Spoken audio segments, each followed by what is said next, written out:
Hello, everyone. Thank you for tuning in. I am Jaylee. This is JayLeesCorner. It is Wednesday, meaning it is hump day, and there's a couple of things that we can discuss. Y'all know it's not much going on beside the tragedy of Takeoff, so we're going to get into that a little bit later, but we can discuss some fashion and some little chit-chat and whatnot, okay, because that's what we do around here. Okay, that's what we do around here. So thank y'all for tuning in to this live. Thank you to those who will be watching the replay. I appreciate everybody who does both. Okay, now look, y'all know a couple things. First, please make sure that you have subscribed to my channel to become a whole JayBird, JayBird, ... Okay, y'all know to also follow me on social media at JayLeesCorner on IG, also on Twitter. Okay. Twitter. Like the video, okay? Like the video because it's a thing to do. Like it because I asked you as well, okay? What else I gotta do? Comment in the comment section, okay? The point of us being here is to have a conversation. If we don't have a conversation, what you here for? Okay, so that means saying hello, talking about what we're talking about or whatever. So, what I'm saying? Play your part, okay?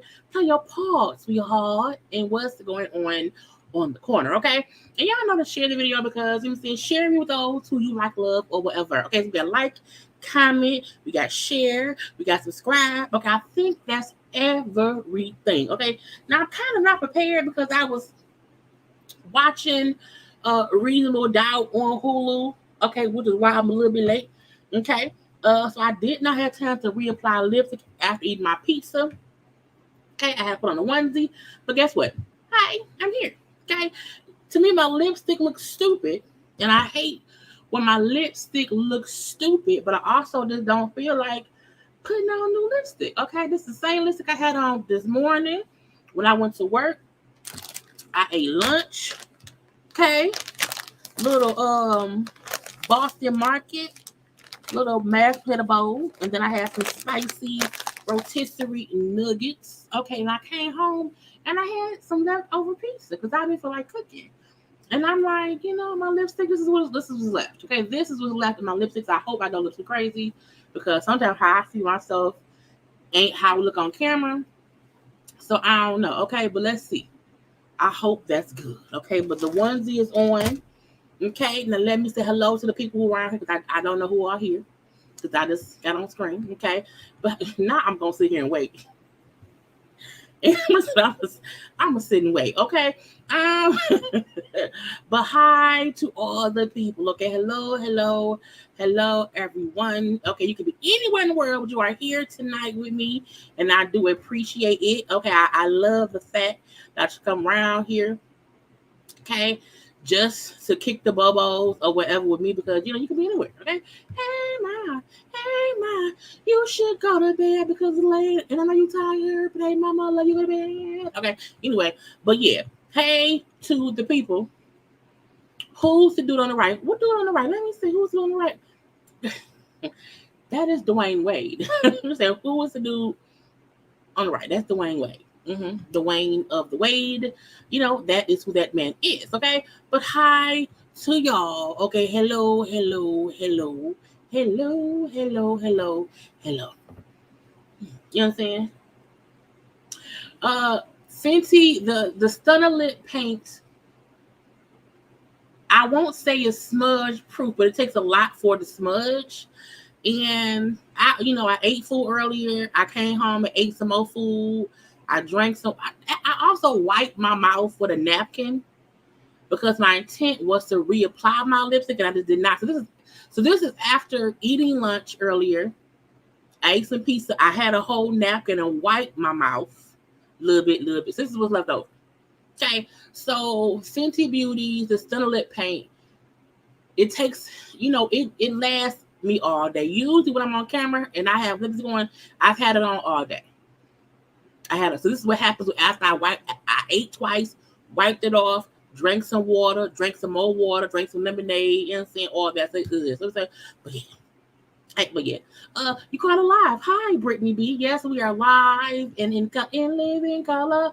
Okay, wait, that's he not that tired. I don't know. I'm saying, you know what I'm saying? It's after that man looks tired. But we're gonna leave that man be. You know what I'm saying? But hey, y'all. How y'all doing? Okay. Now look. I had a whole plan, okay? Because my plan initially was to go over Halloween costumes of the celebrities and whatnot and whatever. But because of what happened with Takeoff, my whole energy was all thrown off yesterday. My hair is a little bit curly, y'all, because I washed it. So it looked a little weird to me. But today when I was planning for the live, I did not have time to do the celebrity costumes. So we're gonna look at some other fashion. Okay, some other fashion stuff we will look at today and whatnot. But again, we're gonna have a conversation. Now, I hope everybody's having a good day. I hope everybody, is having I hope everyone's having as good a day as can be expected. Okay, because girl, I'm telling y'all, the way y'all see me on camera ain't how I see it. So I be like, I can't be around here looking crazy. I'm tucking my hair. Okay, but okay, but yesterday just knocked my whole day off. So I feel like I'm just trying to get my bearings today or whatever to be sure, to get done what we have to get done. I feel like that's a bright ass color. I have my headband from I think yesterday. This is what happened when I don't get on camera early to make sure that my hair don't look stupid. But again, I was in another room watching Reasonable Doubt because I just like my hair is like it looks like my hair is poking out, and then somebody like, why was she on camera looking stupid? Why was she on camera looking? Why was her hair, poked out? Okay, I could just leave it out. Should I just leave it out? No. So what y'all don't know is I actually have curly hair. Okay, so when y'all like, why don't you wear your hair down? Why don't you get your hair done? Because I have naturally, I'm seeing a little wave, a little curl to my hair, and I don't want to lose my curl pattern. Okay, so yeah, that's better. Okay, boom. Now we can get to what we need to get to. So yeah, because to me stuff was just knocked off whack yesterday. And I almost did not want to come on live today. I almost wanted to just like, you know what? I want me to give me another day, chill out, you know what I'm saying, and let it be what it is. Because if not, I'm sad and all that. But we will get, I'm going to leave that to last. Okay, we're going to leave that to last. But I just want everybody to hopefully right now, so we're going to get in a better spirit. Okay, we're going to do some fashion. Okay, let's go ahead and get into what it is to get into. So the Ebony Power 100 event that happened recently. So we have some looks from there to discuss to put ourselves in a better mood. We're going to then get into some, some little gossip, little chit chat or whatever, and then at the end, when we done, if there's enough time and we want to discuss one or two other things, we'll do that then. But I'm not, you know what I'm saying? We're just gonna, because I'm gonna put Takeoff at the end, because that way we're not sad the whole time, and we can have a whole. Because I have feelings about the whole scenario. Okay, but again, let's get into some fashion. Okay, so the Ebony 100 event. Now, look, these are the Ebony staff people that I wanted to talk about first, so we can talk about them. So we have Eden, who was the CEO. We have Marila or Marili, I don't know. It's like Marie L to me. It's how I read it. Okay, who was the editor-in-chief and senior vice president. Okay, and then we have the host of the event, whose name was Amber Ruffin. She's a comedian. Okay, so their looks to me required a conversation because I felt like I loved each look for a different reason. Okay, Heidi Klum did do it. I may do the Halloween stuff tomorrow and just have a Halloween costume live, but my man, I couldn't even shift through all the photos I had. It was just too much. Okay, but Eden's look, I feel like what I like the most is the blue boots. I feel like the blue boots is what made me love the outfit for some reason. I like the simple black dress with the silver lining on the inside. It's still cute. You know what I'm saying? It's very, and I love her, the little, I love the bun. So up bun, red lip, okay? But I love the boots the most, okay? It's like when you have a cute outfit, but you want to stand out, and it's an event, throw on some blue boots. Okay, it'll always do it. Okay, now the editor-in-chief in the middle, in the yellow, is a very Cinderella-y dress. Cinderella dress. Okay, it's beautiful though. I like that it's not too much fabric. Okay, I also don't really like the ruffled shoulders.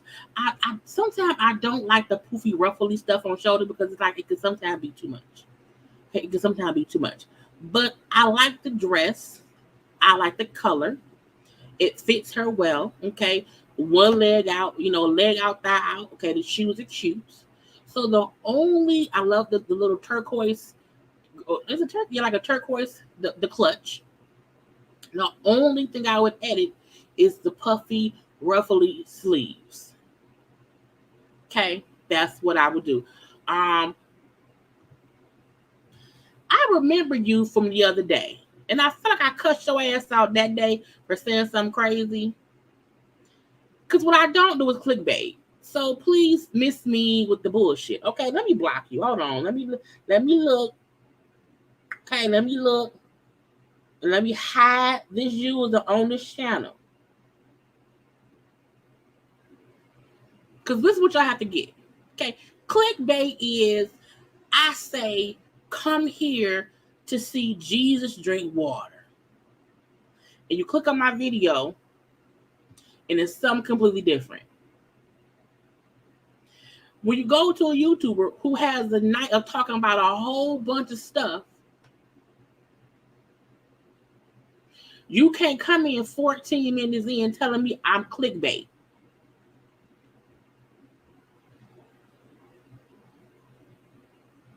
And, for folks who don't know, I'm not the one. Today ain't the day. Don't do it. Okay? And also, blocking somebody just means you have lost the chance to comment. You can still watch me. You can make a whole new page and come back and troll if you want to. But blocking someone simply means they no longer have the privilege to comment with the folk around here who are here for all that I'm talking about. Okay, but let's get back to the fashion. I just had to make a little point. Don't call me. I don't do clickbait, my baby. I don't do that. But I talk about a plethora of things. Okay, if you want to go find simple shit that's easy and simple, go find it elsewhere. Okay, we here for a whole night of conversation. Oh, heifer or dude, male heifer. I don't know who their age is, but be blessed. Be blessed and block and commenting. Anyway, right, it's part of the more. It's part of the more. You know, that's what it is. I don't do clickbait. I don't do that. Okay, let's get back to the fashion and the positivity that people come here for. Okay, people trying to pull me over to the other side and get my evil side, and we know evil is not good. I don't care. I don't care what Eddie Murphy told y'all in Vampire in Brooklyn. Evil is not good. Okay. Come on, back over to the politics. I'm back. Positive. Okay, anyway, back to the middle dress of yellow. I like it. Okay, I like it. I just wish the puffer, ruffly sleeves, was not really that much puffy. Now, Amber, who hosted the event, she's a comedian. I love her dress. This is why. Zebra print, zebra stripe, black and white. Print sometimes can go either way.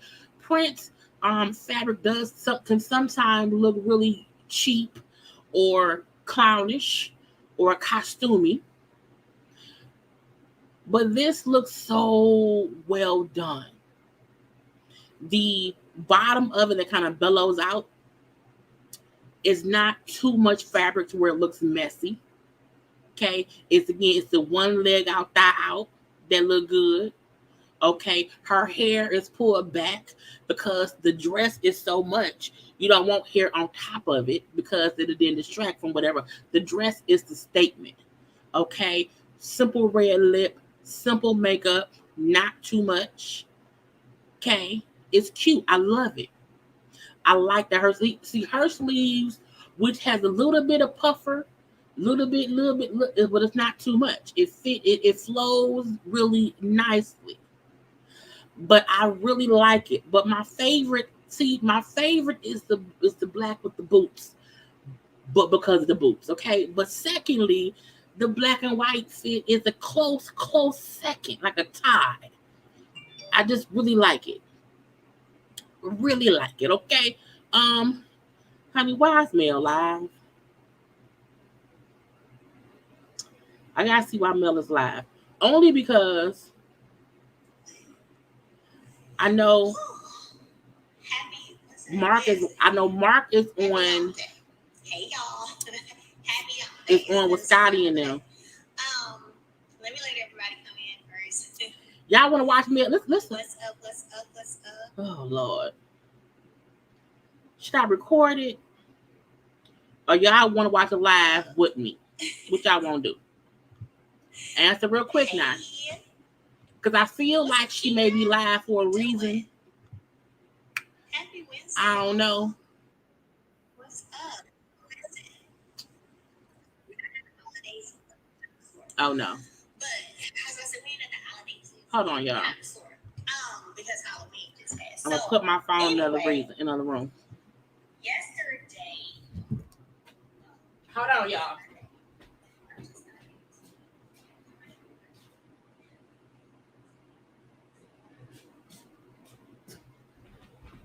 Y'all know I be having to catch stuff because Mel don't say no lies. And if Mel be out here cussing somebody out, I want to be able to say, I got it, okay? But it's something else, and I'm going to let it play because I think it's something different. I don't think it may not be about Mark. Because I saw Scotty and them, it was Scotty, Terrence, and Josiah talking to Mark, and I was like, Mark is an insane person. So, I was like, So So I'm like, for her to go live after they was on live, could she be saying or responding back to what he could be saying? Okay, but I see, yes, she opening packages. See, so I'm happy we didn't do it. Okay, so we're gonna get back into this because Mel don't say no live, so she go live about something. If you don't record it, you just can't see it. Okay, but let's move on to the next look. Okay, anyway, so I am so mad I could not find a full body picture of Janelle Monáe. It's the best I could do, but I loved her looks. I had to show it. Okay, so we also have, why I just forget her name? Nina. Her name is Nina Parker. Nina Parker, Lala Malone, okay, and then Janelle Monáe. Now, I'm gonna start with Nina. Okay, I like Nina's dress. It's really, really simple. I feel like she could have did better. Not even better. She could have did more. I always say she could have did more because sometimes as a thicker woman, we play it safe, and I felt like, girl, don't play it safe. Play it naughty. Okay, but I still love the look. The print is simple. I wish her hair was pulled off of the dress. I like the red clutch. Okay, makeup is gorge. Okay, so I like her look. It's just really, really simple. And again, it don't have to be like extravaganza or whatever. But I wish it was a smidge more, just something like a oomph. Like I wish the leg was out. If the thigh was out, I would absolutely give it 100 times 2. Okay, Lala.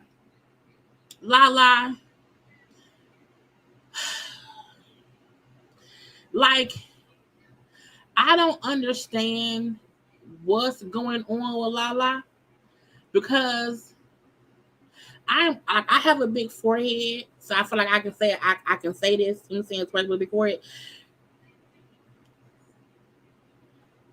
From the neck up, it looked like she was joking. From the neck up, for some reason, I feel like from the neck up, I'm like, is this supposed to be an adult playing a child acting like an adult? So I don't know. I love her dress. But something about the whole thing don't sit well. And I don't know what, and I've seen her dress amazingly well, and at other events. So when I was like, was she drunk? And when I said, damn, it looked like Lala, who's an adult, acting like a kid, acting like an adult. Her hair, for some reason, looked like, like what a preschool. Girl, I don't know. I don't even be. Janelle Monáe, though. Janelle Monáe looks amazing. The outfit she had on, and I was Googling every photo of her is only of her on the stage, and they were either too small for me to use to put up here, and it was too grainy. This is the only one. I was like, oh, I love her outfit. Look, I just found one, y'all. This was there earlier. This was not here earlier. Okay, I literally just found one. I'm finna pull it up and put it on screen. And I'm mad because I was looking forever, for a good 20 minutes, looking for this damn outfit, looking for the full body, because if y'all notice me when I do fashion stuff, I never have, I need head to toe. I need head to toe. But I felt like this outfit was too amazing to just not show it at all. But boom. Okay. All the one from earlier was only from the knee up. I love this look. Absolutely, positively love this look. I love the cut that's up to the hip. I also love that it's not all the way down to the floor. It's a midi length. Mini means it's below the knee, but not too far past the knee. Okay. I love the leather hand gloves. I love the curly coiffed 1950s housewife do. Okay. I love it. Love it. Even the crisscross around the neck, crisscross applesauce. I just love it. I'm so girl. I love the heel, a simple shoe. Okay. Yeah, she shut it down. That's how you wear a glove. We've seen people try to wear gloves before and it looks stupid. This is how and when you wear gloves. If it's a sleeveless dress, the gloves have to match the outfit and be a point to it. Mm. I said, come on now, Janelle. Love it. And because I said that's why I have to go ahead and do the Halloween stuff, because who she dressed up for at Halloween was so amazing. We have to talk about. So tomorrow we'll do a costume of all the celebrities. We'll have a whole that'll be tomorrow's conversation. Okay, so that'll be tomorrow. Okay, but yeah, Janelle Monáe for sure wins best dress in my opinion. Okay, next up. We have, I don't remember. Okay, we have Nia Long, Issa Rae, Megan Good, and Garcelle Beauvais. Okay, let's start with Nia. I like Nia's look. I do.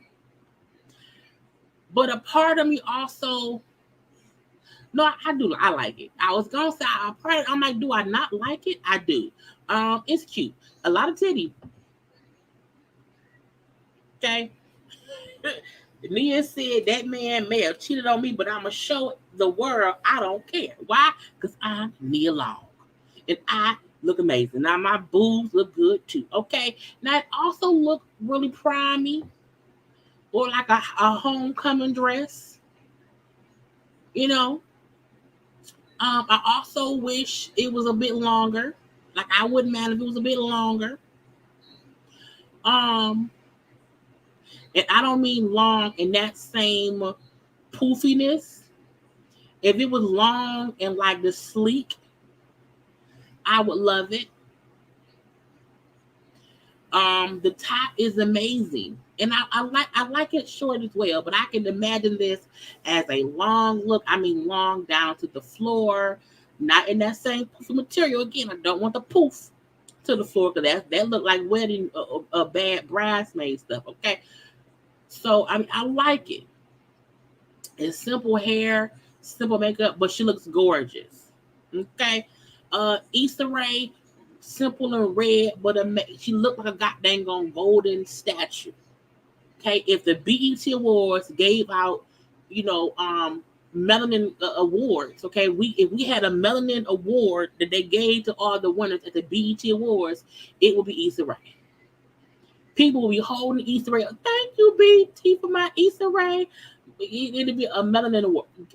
Come on now, skin. And it's a simple red dress. A simple red dress. However, her skin tone, her hair, her makeup, her stance, she's wearing that damn dress. And that sometimes takes a simple dress to an amazing dress because of how they wear it. Okay, she is wearing that damn dress. Okay, I love her hair. Y'all look buns. Y'all be hating on my buns sometimes. Not y'all people. You know what I'm saying? And it looks good. Okay, a good bun is hard to come by. It's amazing. Okay, now over here to Megan Good. Megan Good. I feel like her hair don't look done to me.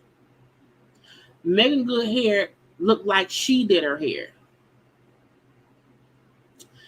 And I don't know why though. I don't know why. Okay. Now she looked happy. I like her dress. I do. I wonder if they caught her just in a moment where she just looks a bit frazzled. Like, cause I'm like the hair. I'm like, did you just? I don't know. I don't mind the rose. I like how the lining matches the rose lining too. So the dress had a purpose. Her gloves to me looked like stockings.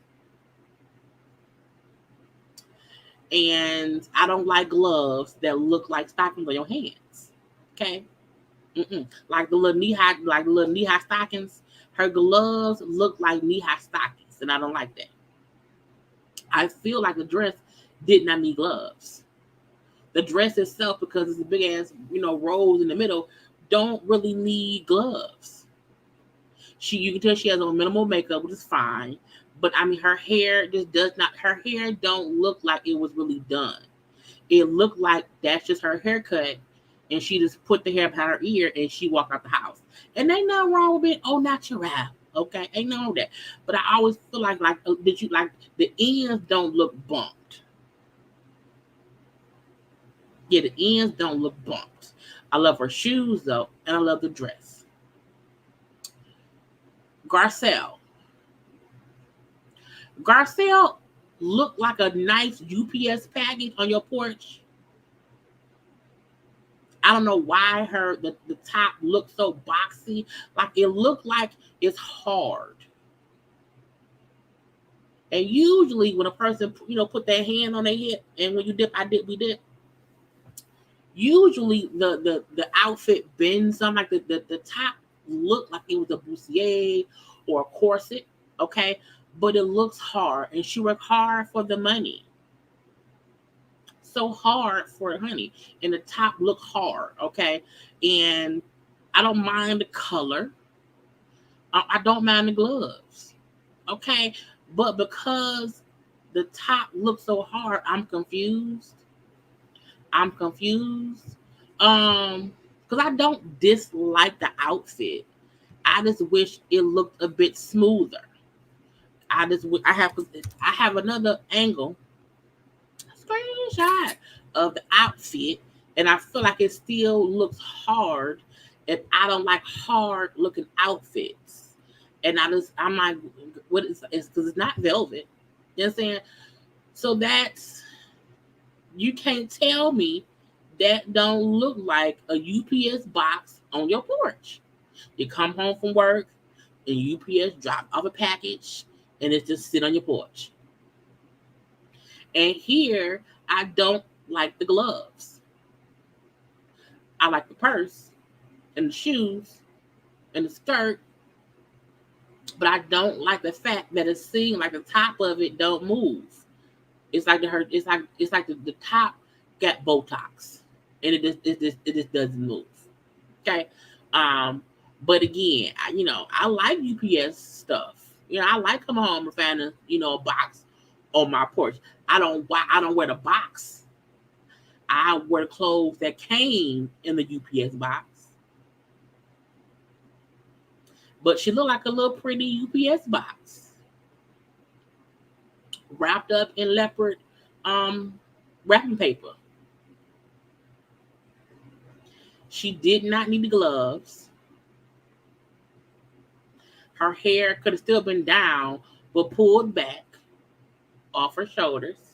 The handbag is fine, and it would have been amazing. And I just put, so just today, I don't think I posted it on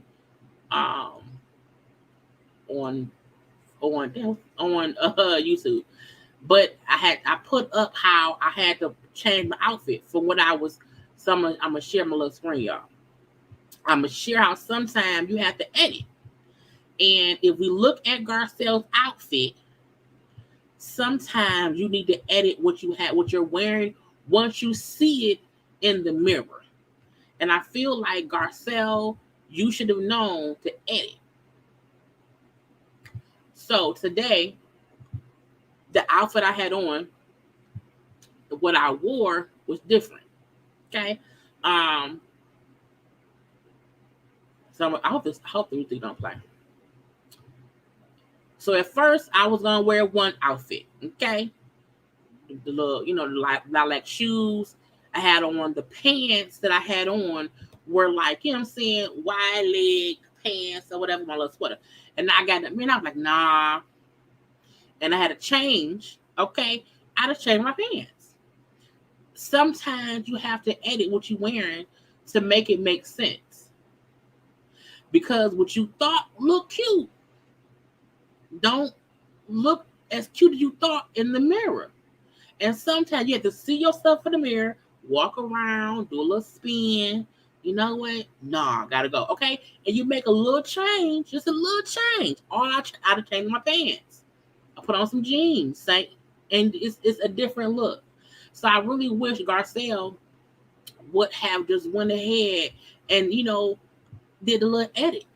Just a little edit. Take the gloves off, push the hair back, and it would have been amazing. Just saying. I'm going to wear them pants, but with a different shirt.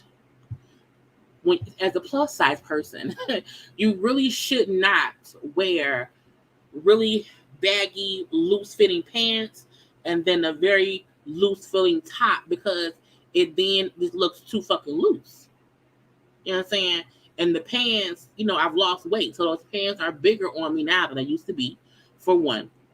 But I'm gonna wear them pants right tomorrow, but with a different top, and then I will be able, I can say, this it look different. Okay. But again, sometimes a bit of an edit is all we need. Okay, let's move on to the next look. What do we have? Okay, so we have Quinta, Candy, and then Bianca.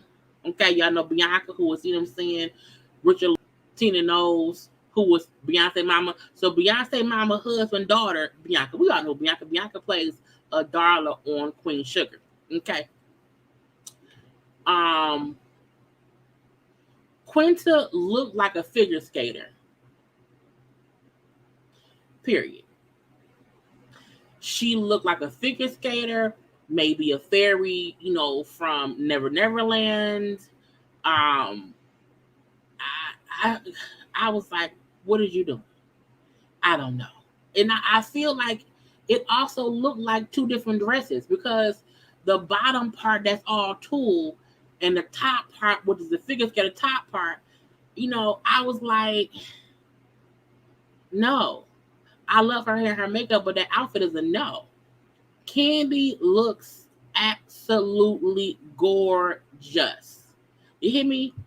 Absolutely gorgeous.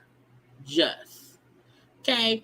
Candy said, look, I did not come to play. Not at all. Okay? Now, Todd was also there. I'm going to share my screen.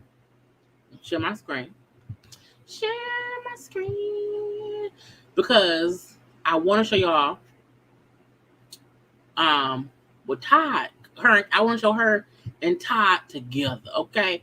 So, even Todd look great. You hear me? But Candy dress, bitch, the fit of it, the color, the fact that it's velvet, her hair, her makeup, Candy stylist, 10s across the board. Okay. Candy also said how she recently has stopped like pressing her hair out. Like she's doing an all natural thing and everything. She's not putting no heat on her hair. And I'm like, you look good, girl. You look good, Candy. Okay, Candy out here making boss moves, looking amazing while she doing it. Her husband look good too. Okay, Ty look nice in his suit. Okay, because they're a whole power couple. Candy has for sure stepped her game up, because I think Candy, she did, she's in a different tax bracket. Okay, Candy is always in stuff and at stuff. She's out here moving and shaking and moving. Okay, she's producing plays on Broadway with Samuel L. Jackson. Okay, so can't nobody tell me that Candy ain't out here winning. All she do is win. I'm saying anyway. But I want y'all to see Todd's outfit. Okay, so we know Candy's great. Now Bianca. Bianca looked like it's a shower curtain. Like she was in the shower, she fell, and so she wrapped herself in the shower curtain to wait for the police and the 911 for to come help her. It looked like a shower curtain. I don't know why she wore a shower curtain. Simple hair, some makeup, I'm fine with that.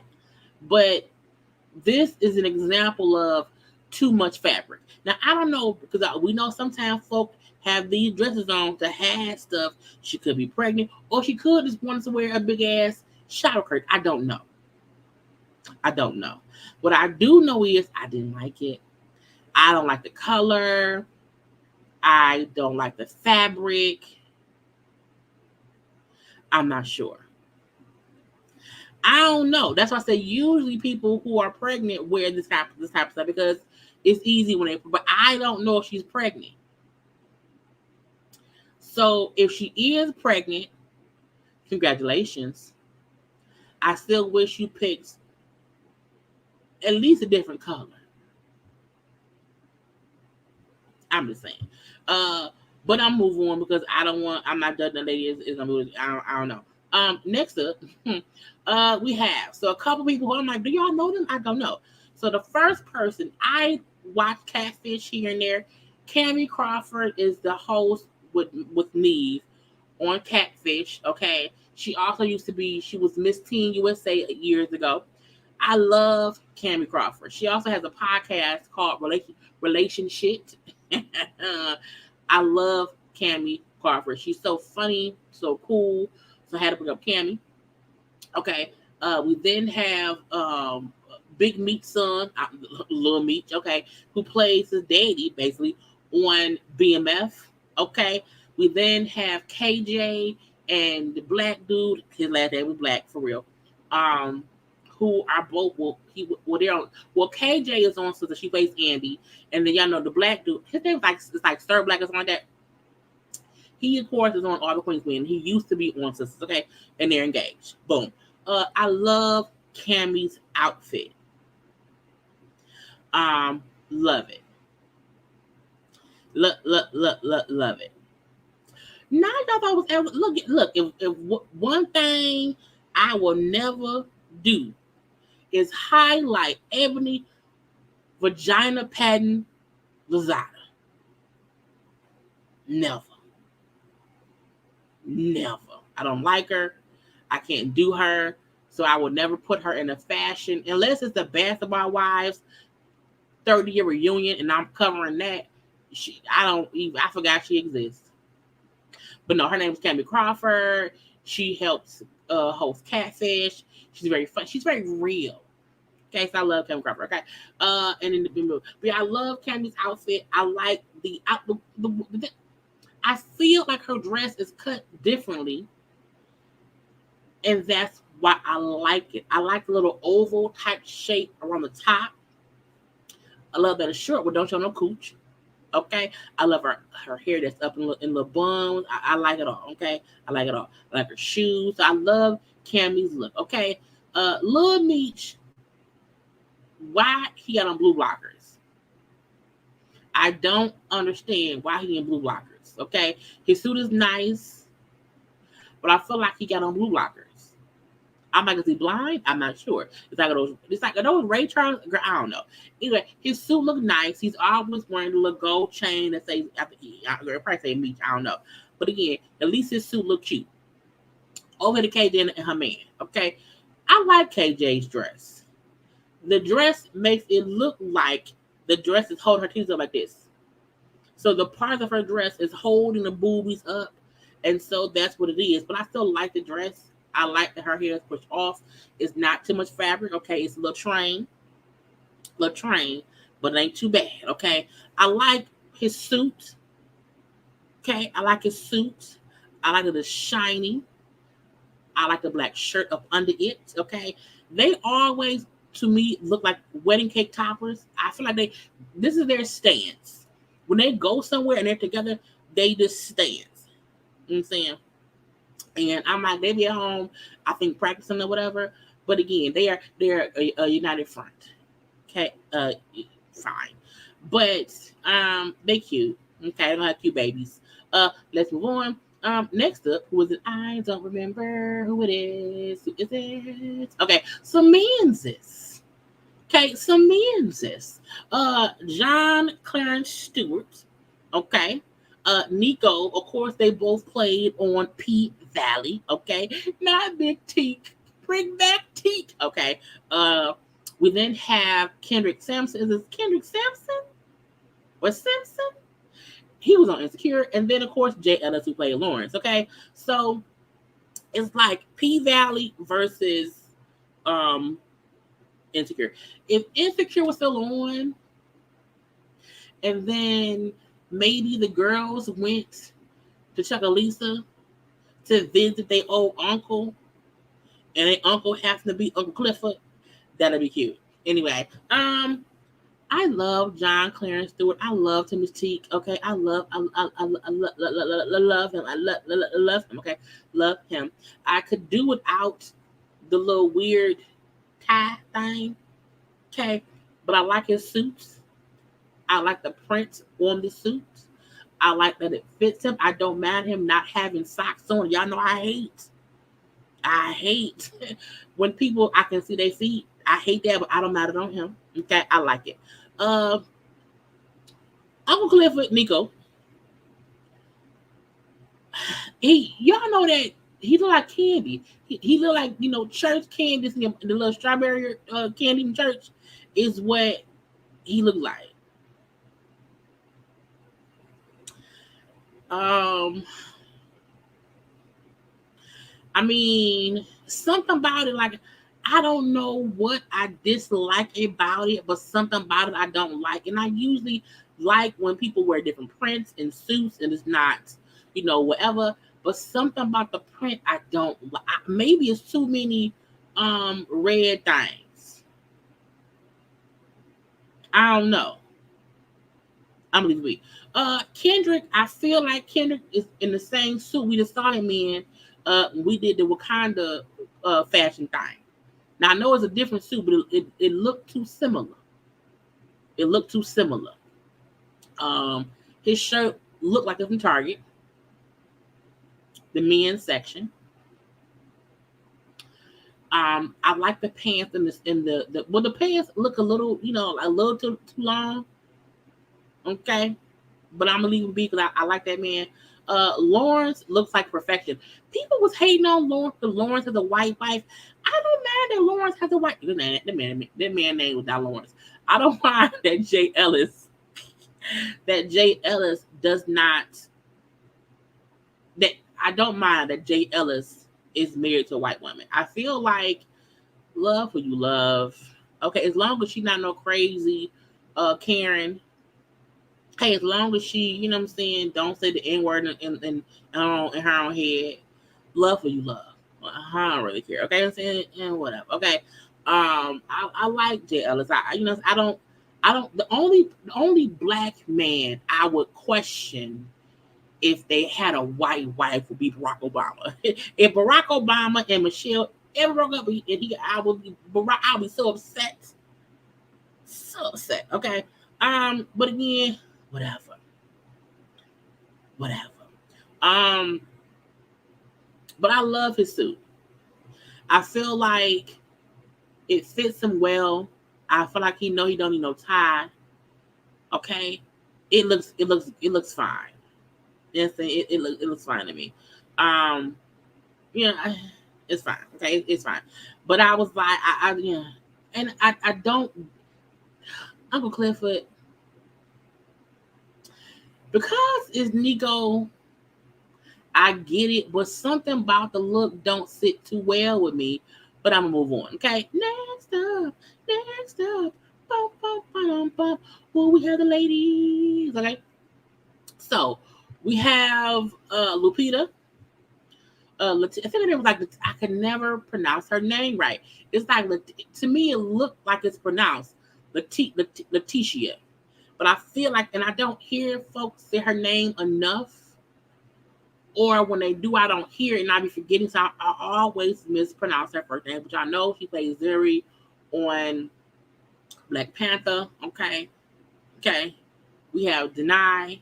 And then we have Spike Lee and his wife, Tanya. Is it Tanya or Tanya? I don't know. Spike Lee's wife. It's either Tanya or Tanya. I can't remember which one. Okay. And this is the last fashion look. Lupita outfit is cute, but it also looked like she's a samurai. Like, it's, you know what I'm saying? It can go either way. But I still like it. I fully still like it. Red dress, girl, I hate mispronouncing her name. Miss L looks amazing. Simple red dress, but it's still so chic. I feel like she's holding in a whole bunch of just stuff. I feel like she's holding her feelings. I think a lot of them are trying to just get through this, get through promoting Black Panther Wakanda Forever, because again, it's still so sad that Chad, isn't here. So I always feel like she's just maybe not holding back tears, but is trying her best to put the movie on her shoulders and carry it in honor of Chadwick. There's a heaviness I feel when I see her, like she's still honoring him, and I respect that so much. And I love the fact that she always looks like she's trying her best to do her best, because it is her best. I like that. I like it. I like her. I like her outfit. I like her hair, her makeup, the jewelry. It's amazing. Okay. Deny, I don't like her outfit. I think it's the fringe. Like, I don't hate it. I just don't love it. And I only kind of like it. I think it's pronounced Letitia too. But I always feel like when I say Letitia, that's not right. And I feel like I'm mispronouncing it. So it's the crazy word. Okay. But I still love her outfit. But yeah, for Danny, I'm not a fan. Spike Lee and his wife, I love his wife's suit. It's tailored to the T. Okay, tailored to the T. Spike Lee. Spike Lee. The pants are a little too short, which is funny because he's short too.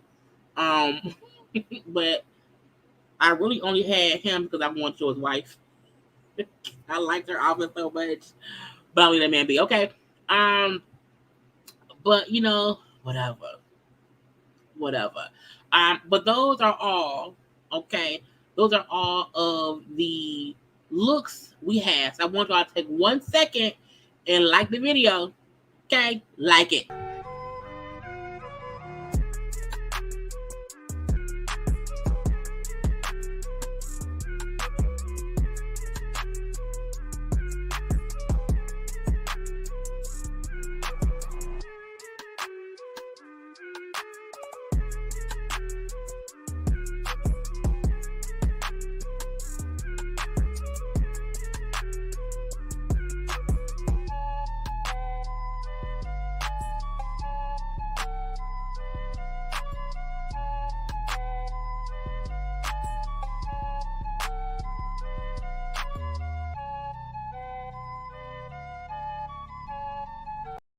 Because y'all know liking is always the thing to do.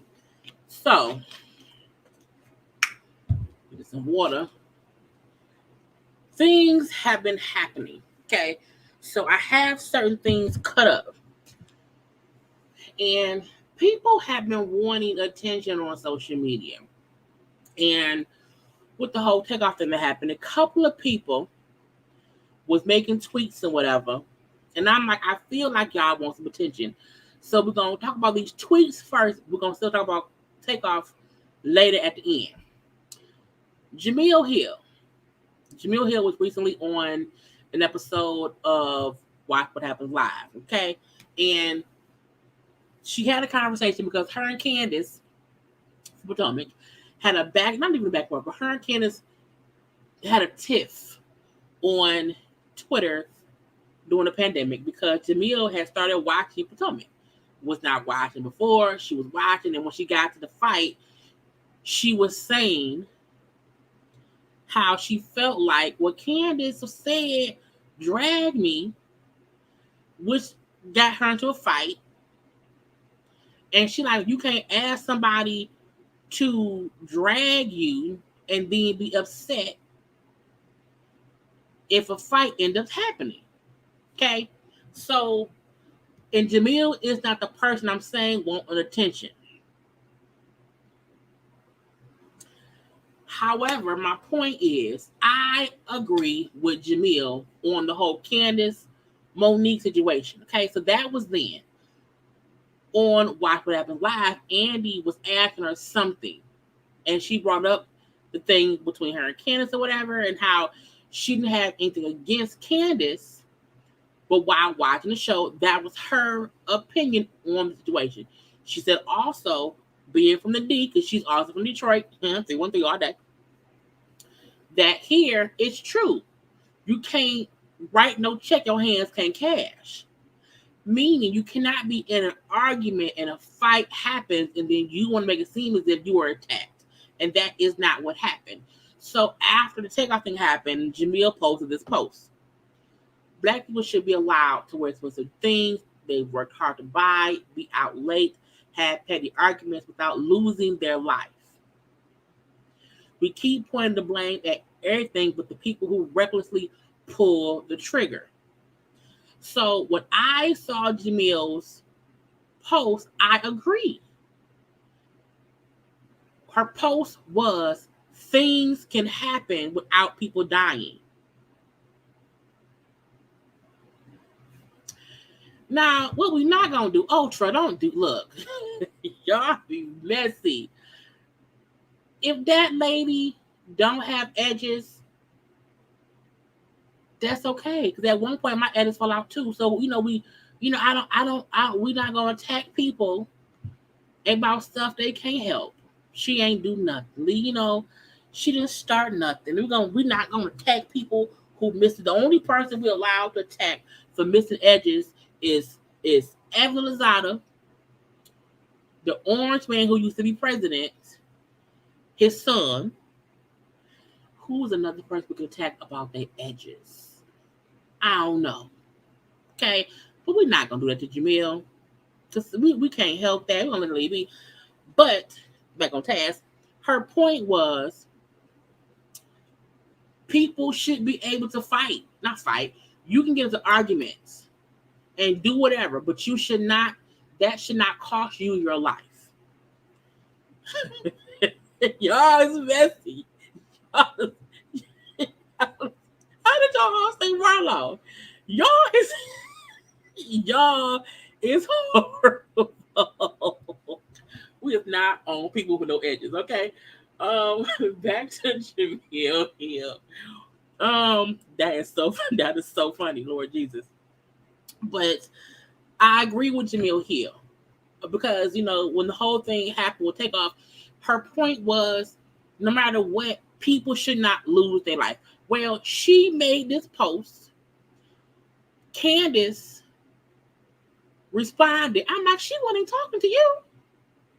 So Candace, quoted it. Wow. Laughing out loud. This is what angered me. Because I agree. Candace, to me, you responding to Jemele talking about somebody who died makes you look like you want some attention. She wasn't talking to you. She wasn't referencing you. She was literally saying people should be able to do whatever and not die from it. That does not mean if I have a petty argument and I can't fight. That ain't what she said. Okay? And people in her comment section, after Candace, put this up here, all her little commenters, because she just didn't, when she's supporting you getting dragged and when she's supporting you fight. I was like, Jemele never said nothing about a fight happening. And so for you to respond to her tweet with a wow and a laughing out loud when she's talking about somebody who was just murdered. This is a reason why I always say Candace is a goddamn child, a petulant child, as you would say. Because this had nothing at all to do with you. You did not have to respond or nothing. Now, Jemele was on What Happened Live. Of course, it aired before the whole Takeoff thing happened. But she still was saying that she still felt like Candace was writing checks her fist could not cash. Meaning you're fussing with people, and when you tell someone to drag you and they didn't do it, you upset. Which is different from Jemele trying to imply, oh, well, Candace deserves to die. She ain't. You can't conflate two issues, Candace. You don't even go here, Candace, because you lived. You lived. You didn't die. Your argument did not get you killed. Let alone the fact that Takeoff was not even involved in an argument and he ended up being killed, which is the point of her post. So it pissed me off when Candace did this. And again, so that's why I said, oh, if Give Me Attention was a tweet, this is it. Because someone who did not at you, who did not tweet to you, who ain't said shit to you, you repost they shit as if someone is directly talking about you and she's directly speaking on something different. And that's also a definition of writing a check your hands can't cash. Because if somebody who loved the person who was murdered saw this and wanted to beat your ass, you could not cash that check. Now, her husband also wanted some attention. Chris then responded as well, okay? Because at some point, I think Mike Peel maybe like reposted to or whatever. But Chris responded, Jemele Hill, we're going to get back to this tweet in a few days. Today, we take it for what it is and respect and mourn those involved. I also want to say, Chris, shut the fuck up. What you should have done was told your wife, hey, babe, take that down because this ain't got shit to do with us. What's she talking about? Because you seem to know that she ain't talking about y'all. And you should also know, bald white man, that her post is true. Your wife didn't get killed. She barely got hurt. She got her ass. She had a little tussle. Little tussle. And I always say, I try my best to get Candace a clean slate every season. But she be doing shit that makes me mad. You want attention, bitch? That's what you want, you and your husband?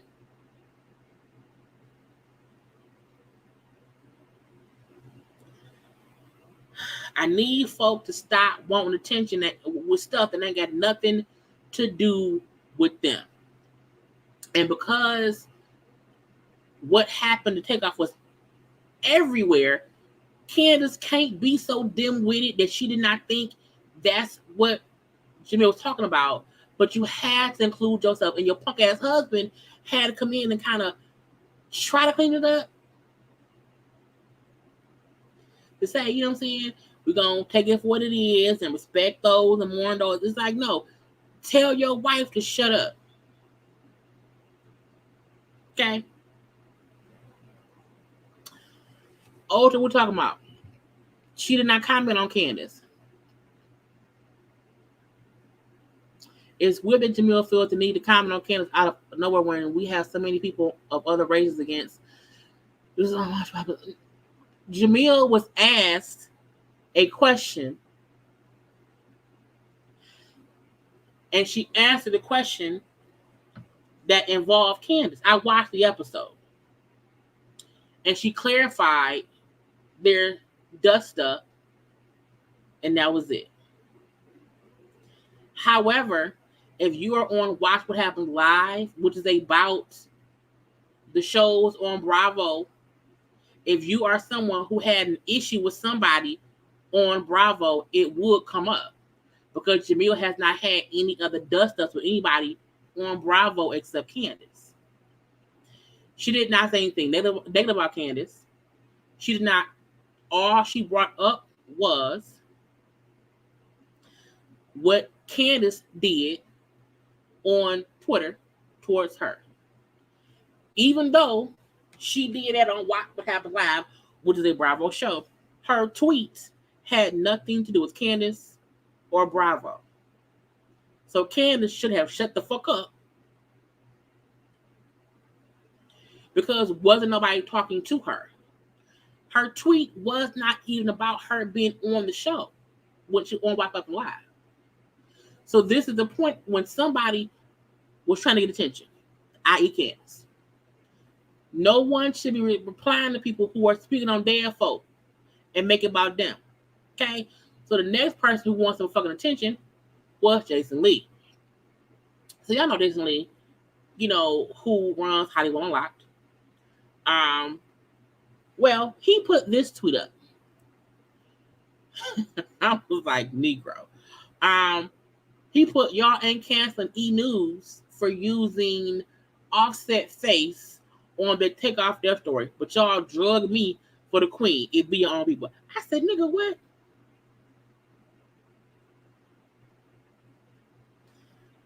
This is a weird thing.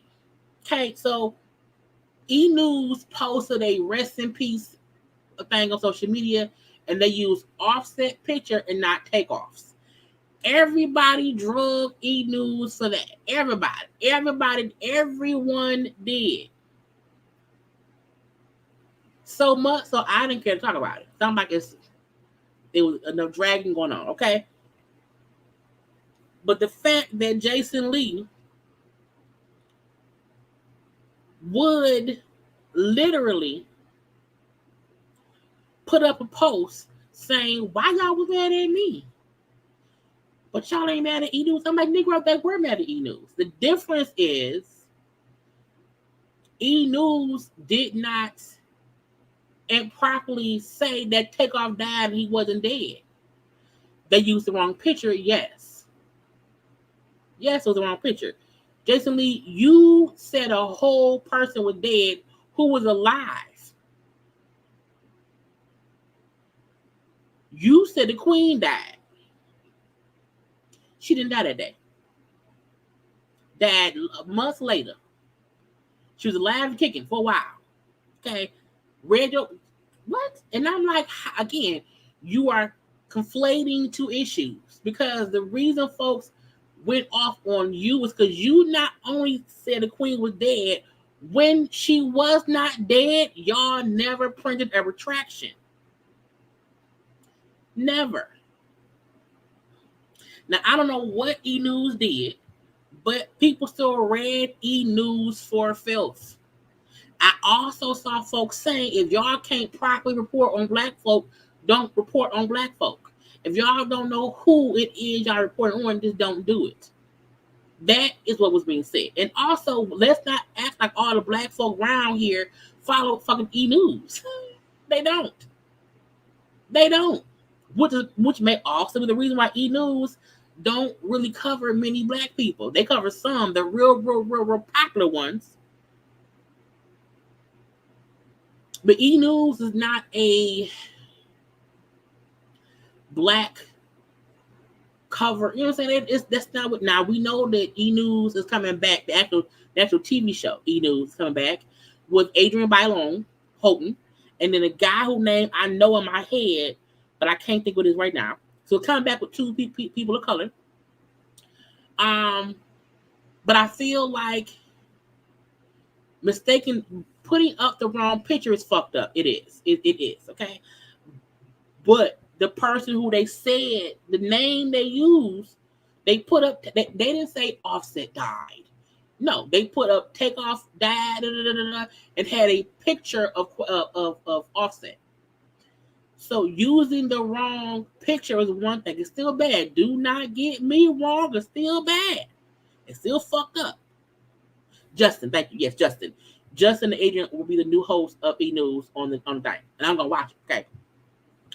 But Jason, you posted and went 10 toes down that the queen died and she was alive and kicking. So people drug you for that because you said someone died and they did not. You did not post the wrong picture. You did not post the wrong name. You said someone was dead and they were not, and never retracted your story. Okay.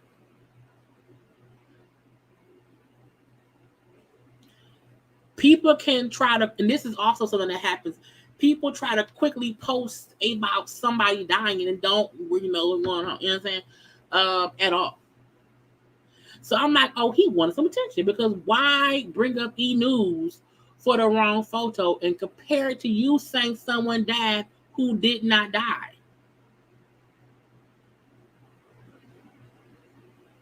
But Jason Lee is an asshole most days. So I'm like, whatever. Who cares? But I need folk who want attention to sometimes realize it ain't what you want. It ain't what you want. Because you're on some bullshit. And we don't like it. Get out of our faces. Not today. Not ever. Okay? Now, I also feel like, Jason Lee, sir, you have a whole network of people who know you and who fuck with you. Go do that. Stop worrying about who tried to cancel your ass for trying to kill the queen off who wasn't dead, and leave E News to be wrong with the wrong photos. Everybody else. Okay, we read the answer. Lead them be. Okay. Yes, E News is for pop culture. Now, sometimes that it's black folk, but sometimes it is not. And I also feel like, I wonder who they got on their payroll. Do they the person running the IG page may not know who the Migos is. They may not be a part of the culture at all. Next up. Now look. I debated over and over in my head if I wanted to even have this conversation with y'all, or not with y'all, but this in general, because I have one stance when it comes to people, being that adult or children, wanting to live in their truth. And my stance is always, people know who they are. And when a parent chooses to support their child in making a decision that is not physically hurting anyone, that's that parent's, job. So Dwyane Wade's ex-wife, Siobhan, who is the mother to their their children. Who, Dwyane Wade got custody of the kids after him and Siobhan divorced. It was a mess of shit that went on when they got divorced. But he got custody of the kids. And she's now saying, and she's filed suit to petition the court to not allow their child to change their gender. Now, I want to reiterate, never has anyone, be that Dwyane Wade, Gabrielle Union Wade, or Zaya, said that Zaya is trying to have any kind of gender reassignment surgery. I want to make that clear. This conversation is not about Zaya attempting to change genders with surgery. It's literally the paperwork for title of this to that. Okay. It's the title of I Was Born a Boy. I am now recognized as a girl. It has nothing to do with surgery. I want to make that clear.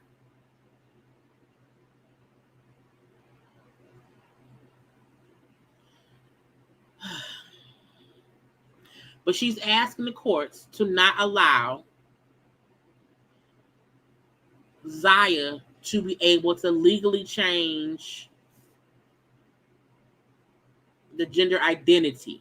Yes, thank yes to Wells. Yes.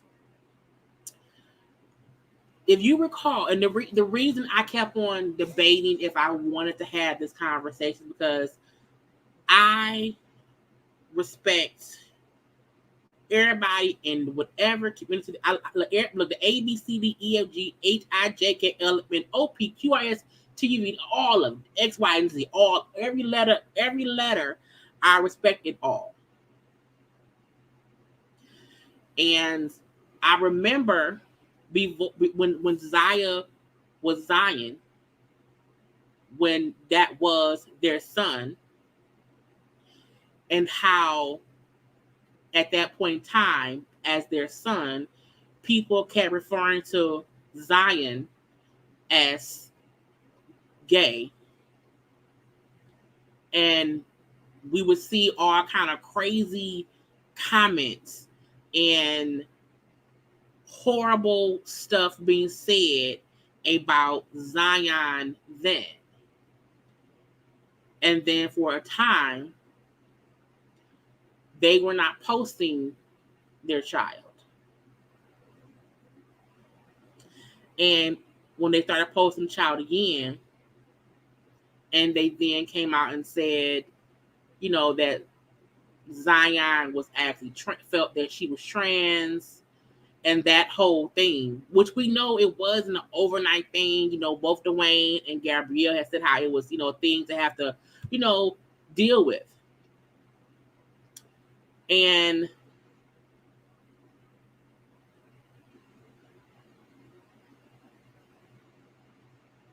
people,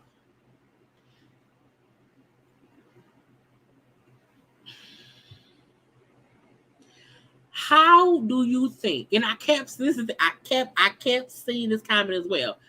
I don't understand how people think that Dwyane is living through the child. How? Dwyane was married to the ex-wife. So is Gabrielle Union his beard? Was Siobhan his beard? Dwyane Wade be walking around here dressing how he dressed, doing why? I don't get. Let's keep this to Zaya, okay?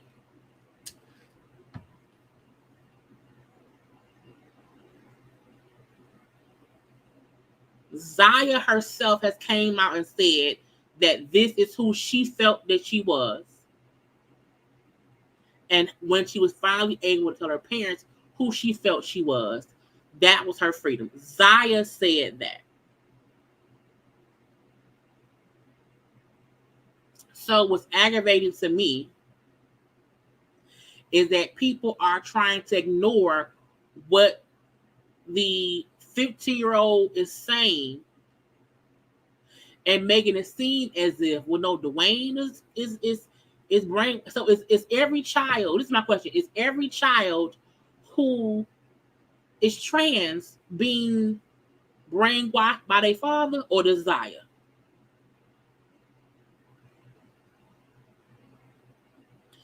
Dwyane Wade now wants to be trans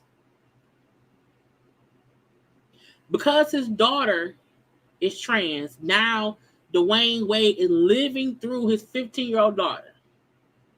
Okay. This is the gotcha. This is why I said I almost did not want to have this conversation, because I don't understand the thought process that people are saying it's impossible for Zaya to just want to be who she is. And the fact that for a while they did not show her at all because of people's opinions judging her and saying crazy shit about her and about her mama and her stepmama and her daddy.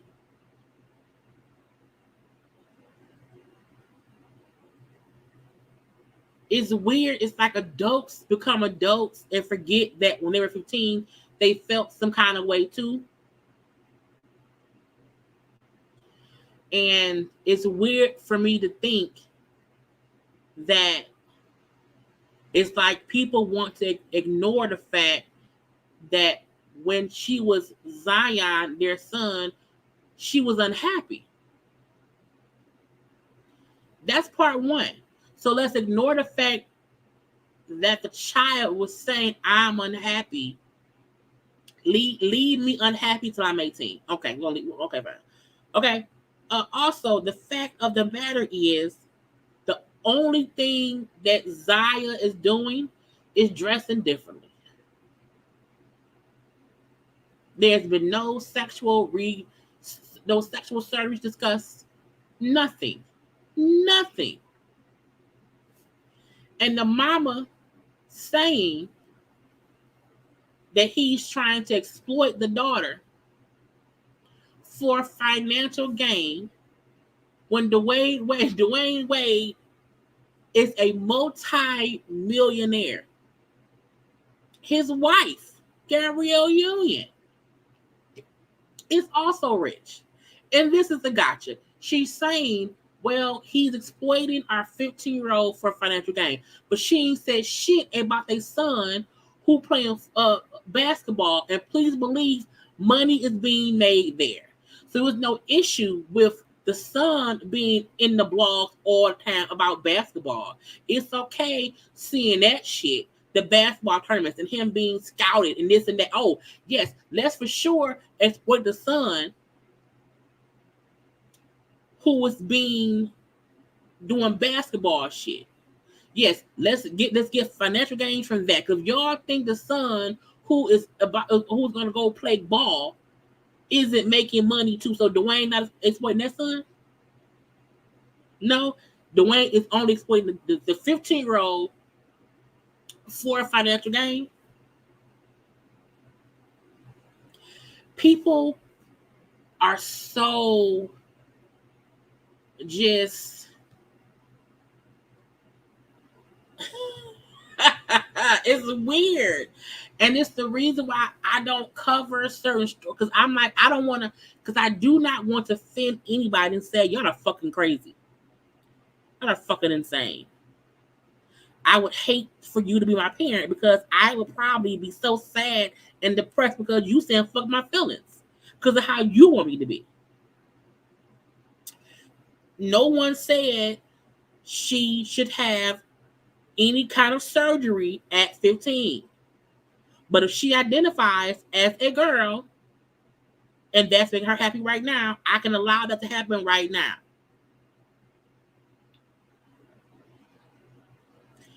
People want to push.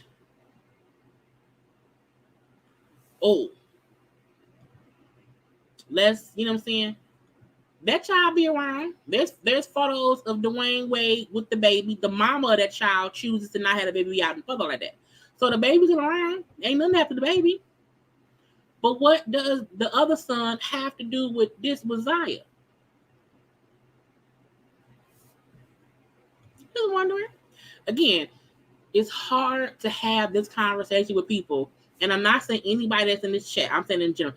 Because of the comments I've seen online all day, all on Twitter, on IG, I almost did not want to have this conversation because I was like, I just knew people would be like, Dwyane Wade gay. Dwyane Wade want to live through the daughter, and he is, and he ain't shit. Well, all that shit about Dwyane Wade don't have shit to do with that damn. Because when I was 15, if I felt like I was in the wrong body, if I felt sadness because I could not be me, I would go crazy.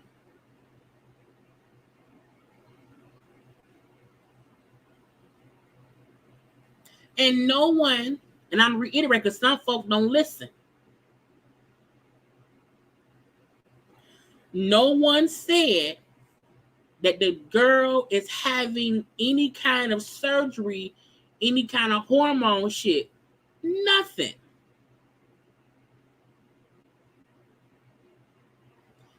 If she wants to be looked at as she should be able to do that.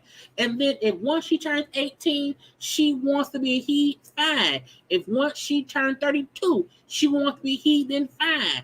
But no one can make it seem as if Dwyane Wade is doing a disservice and using the girl for financial gain solely because he is supporting his child and what makes them happy now, which does not hurt anybody. Dwyane Wade calling his daughter don't hurt no damn body.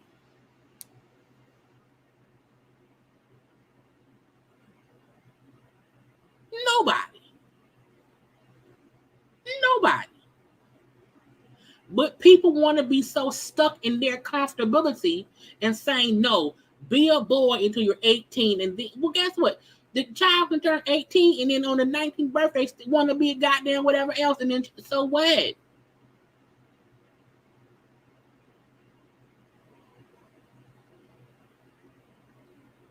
That's crazy to me. And I'm not in because what that family do, what they call Zaya, don't hurt no damn body.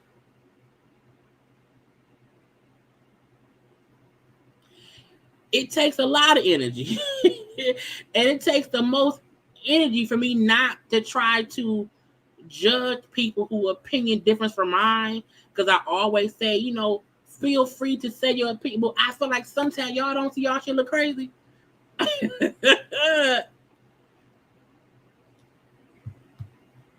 If Dwyane Wade said out his mouth, I am going to allow my child, who is 15 years old, to have gender reassignment surgery, okay, then we'll have a conversation.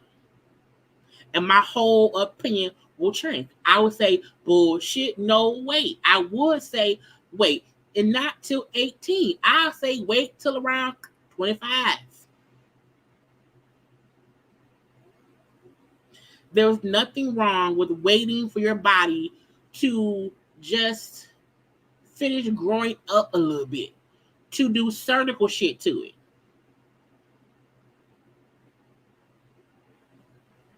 But this damn mama trying to make it seem like he's using the child for financial gain and he's fucking rich as shit.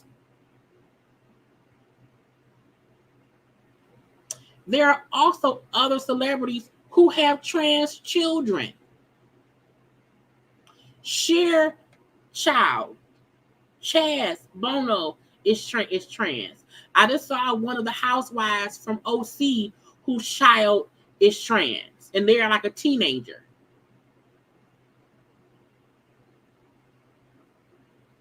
So I love having conversation about all kind of stuff. I love conversation. I really, really do. The hard part be trying to not even convince anyone to change their opinion. The hard part be having to explain you sound dumb because that's not the point. And I have to figure out how to nicely say, I'm not trying to be mean or rude to anybody, but I feel like you can't make something else the point when that ain't the point.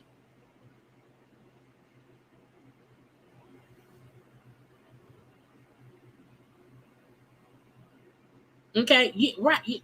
It's other people who have trans children. Some people feel like accepting your child who feels different is wrong.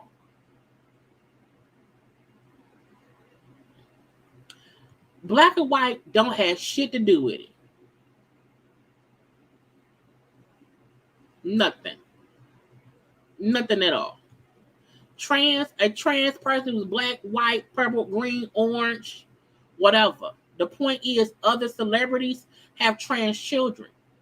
Race shouldn't matter. The point is, If your child feels different, talk to your child and see what feels different. Boom. Thank you, Q. And Sade's son is trans. I think it's a son now. I can't. I think Sade had a daughter who became trans. Became male, I believe. So the hard part about covering this type of shit is people don't want to listen. There are true people who are just prejudiced against trans people.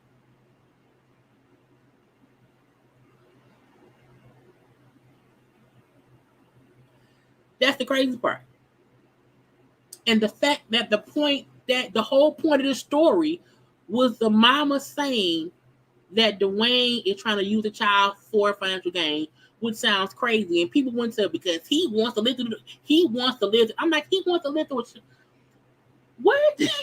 What?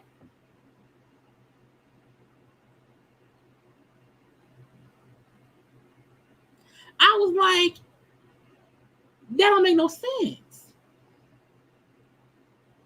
That don't make no sense. And I also feel like, what conversation as a mother have you had with your child? Because to me, what it sounds like is I am on the outside looking in, and this is my opinion. Not I've had a talk with my child, and my child don't really want to be a girl. Her daddy want that for money.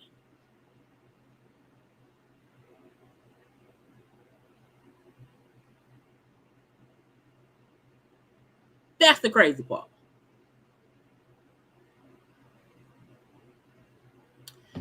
And I just don't understand shit.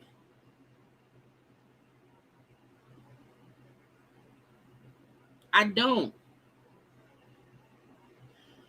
I could never shame a parent for trying to accept their child and keep them safe.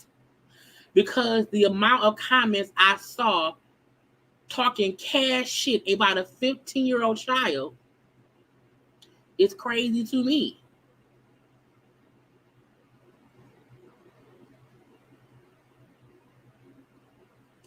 Grown ass adults or whoever's judging a child and saying, oh, that ain't what she want. Her daddy want to be that. Meaning you are ignoring her as a person. Ignoring what she said out her own mouth.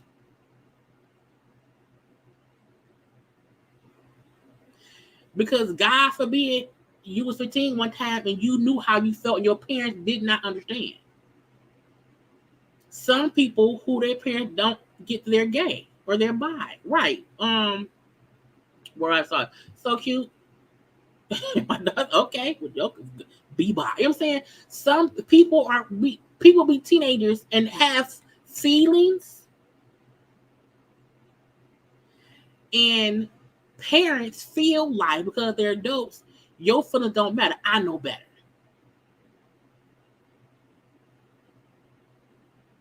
And so there are kids who feel like my parent don't give no fuck about me and how I feel. And then kids are just mean, upset, angry, and they grow into and that shit transforms to all kind of shit. We see crazy things in the world because people feel like people don't care about how they feel. And Dwyane Wade had to y'all think it was easy for him to accept the fact that his child felt different and wanted to be different, and y'all think he was okay with it because he wants to be a girl too? Really? Y'all think that only adults who are over 18 has the right to?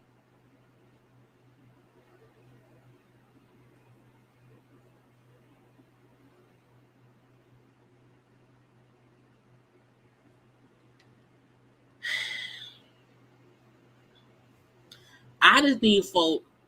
You do not have to accept other people's life decisions as your life decision.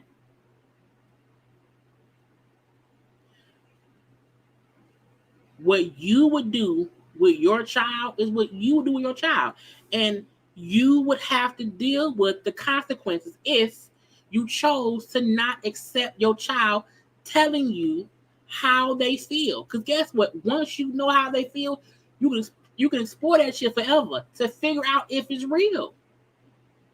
If at 12, Zaya told them, hey, this is what I think I am.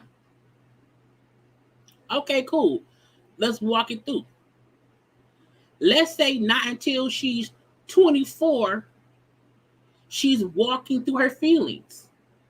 She's not rushing shit.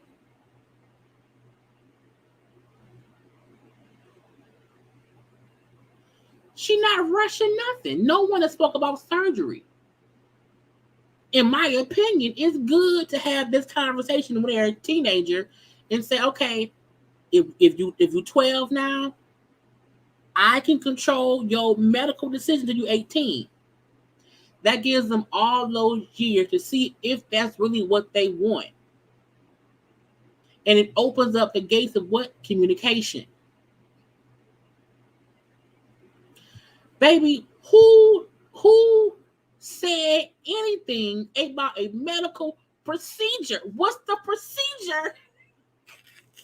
Who said anything about, if you can let me know who brought up a medical procedure. If you can show me where anyone said they're discussing medical shit and they are finna have a medical, let me know. Because that ain't what was that. Did you just get? I don't want to know. I don't want to know.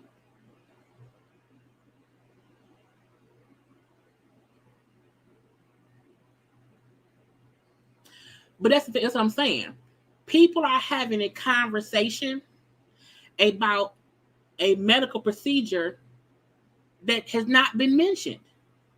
So what's the point?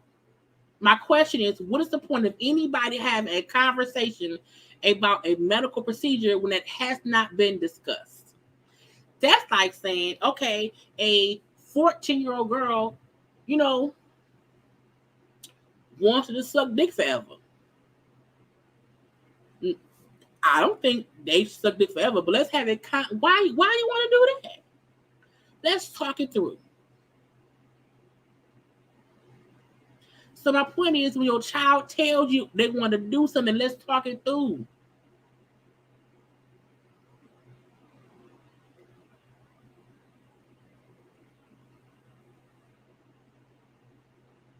So even in the chat, my point is, I get y'all talk about what's going on in the chat. My point is, nobody should even be discussing the procedure because it ain't came up. That's my point. And I'm not attacking any. I'm saying people are having a conversation about something that has not happened. Dwyane Wade ain't even said, yes, let's cut off the penis.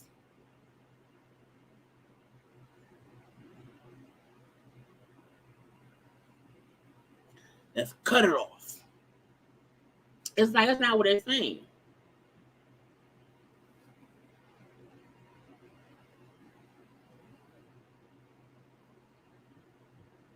You know what I'm saying? That's not what they're saying. They have not even said anything about hormone therapy. Nothing. It's literally changing. It's like it's changing what you identify as is not your dick or your pussy. Let's make that clear. Gender reassignment surgery is not even done on children.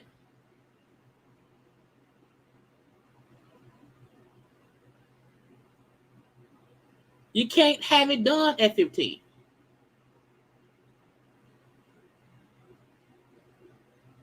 That's all I'm saying.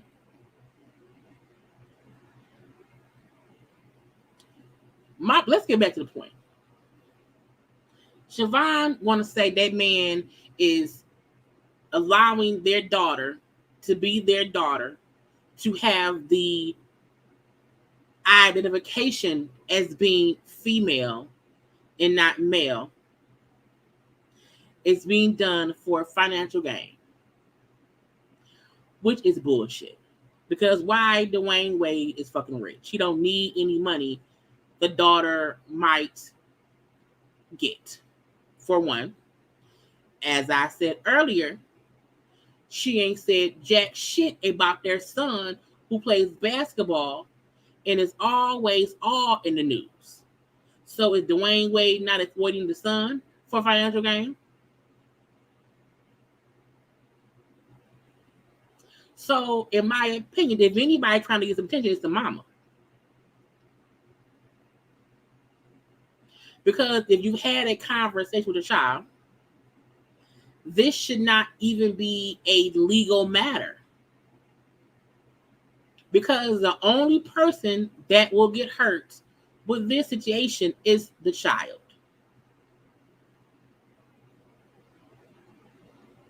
It's the child.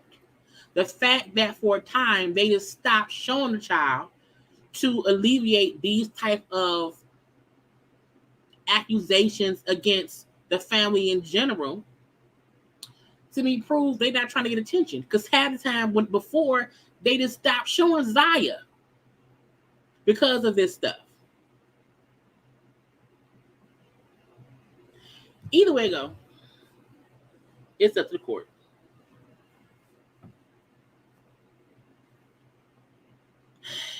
Let's move on. Everybody has an opinion. Everyone's opinion is what it is. Honey, my energy. I'm like, oh Lord Jesus. God, be a Mountain Dew. Anyway, next conversation. Okay, around here. Okay, this white man, is he white? Is Elon Musk is white? Was he something different? I don't know. Elon Musk says Twitter has to pay the bill some kind of way. So Elon Musk bought Twitter. I still don't know the reason he bought it.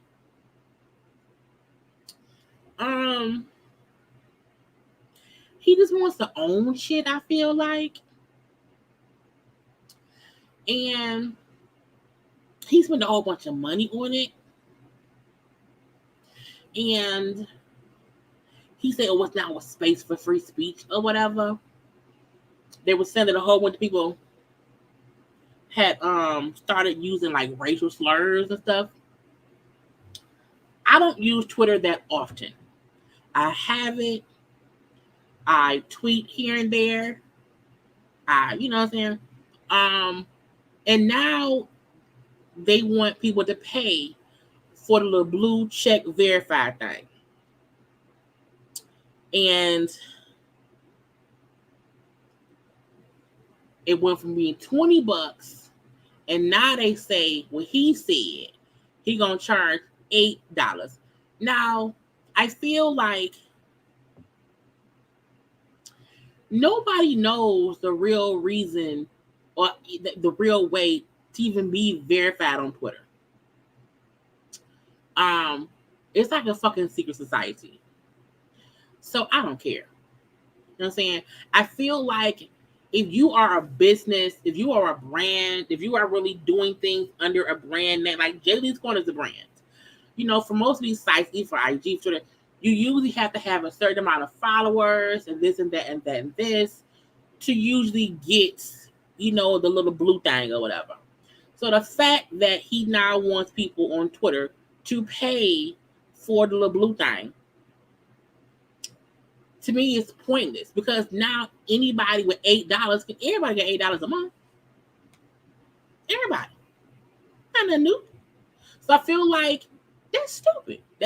But you to say, well, we know we got to make some money some kind of way. I was like, that is $96 a year. I can't with his stepdaughter. That's funny. It's like I spend more money than that on StreamYard. I pay for StreamYard, I pay for Canva, I pay for the Repost app, I pay for a lot of shit because it's a part of the business that I do with YouTube and you know the JayLeesCorner. So it's an expense for one.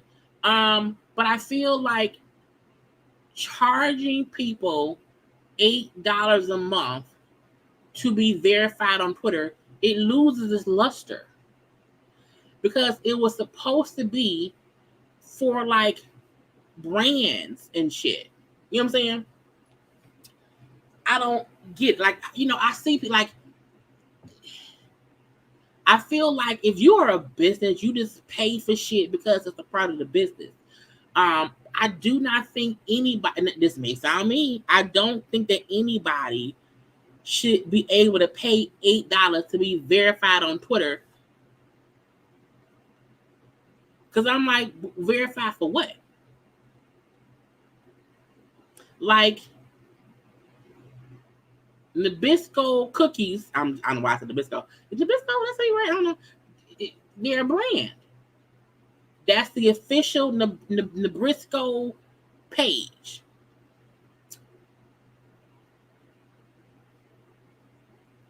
If Tutti Frutti 2002 has a verified thing, verified for what? What is Tutti Frutti 2002? Like, what are they verified for? Is my question. So you bought Twitter to charge folks $8 to be verified, and they also said that anybody who already has a verified, thing has to still pay as well. If not, you lose your little thing. For one, $8 is nothing a month. For some folk, it may be more. I don't know. Because for me, $96 a year is not a big deal. However, Elon Musk buying Twitter and trying, I think he fired a whole bunch of people. He think, it's free speech. Twitter is going to change. Twitter is where people go to find out if IG is down. Twitter is somewhere to go if somebody say, hey, a dick pic lick, you go to Twitter. Twitter has, I said to my mom the other day, I said, Mama, Twitter is like porn and murder. Meaning you can go there and see dick and death.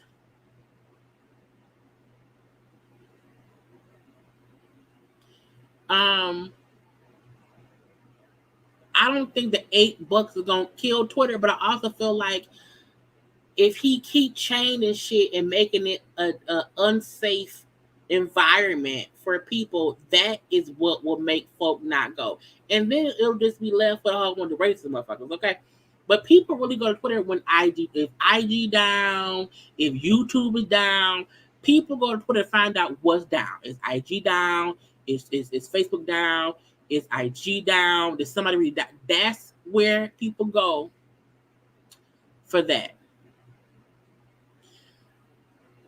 Elon Musk buying it and thinking it's gonna make a whole bunch of money because now everybody gonna pay $8. I'm not paying $8 to be verified when Tootsie Roll 2002 can also be verified as well.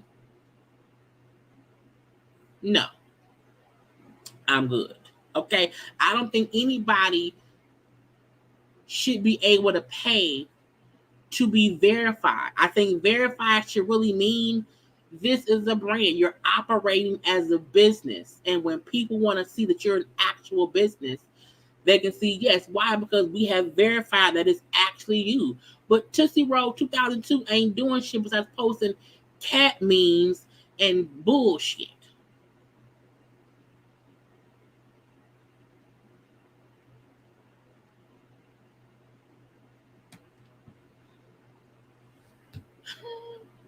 Wait.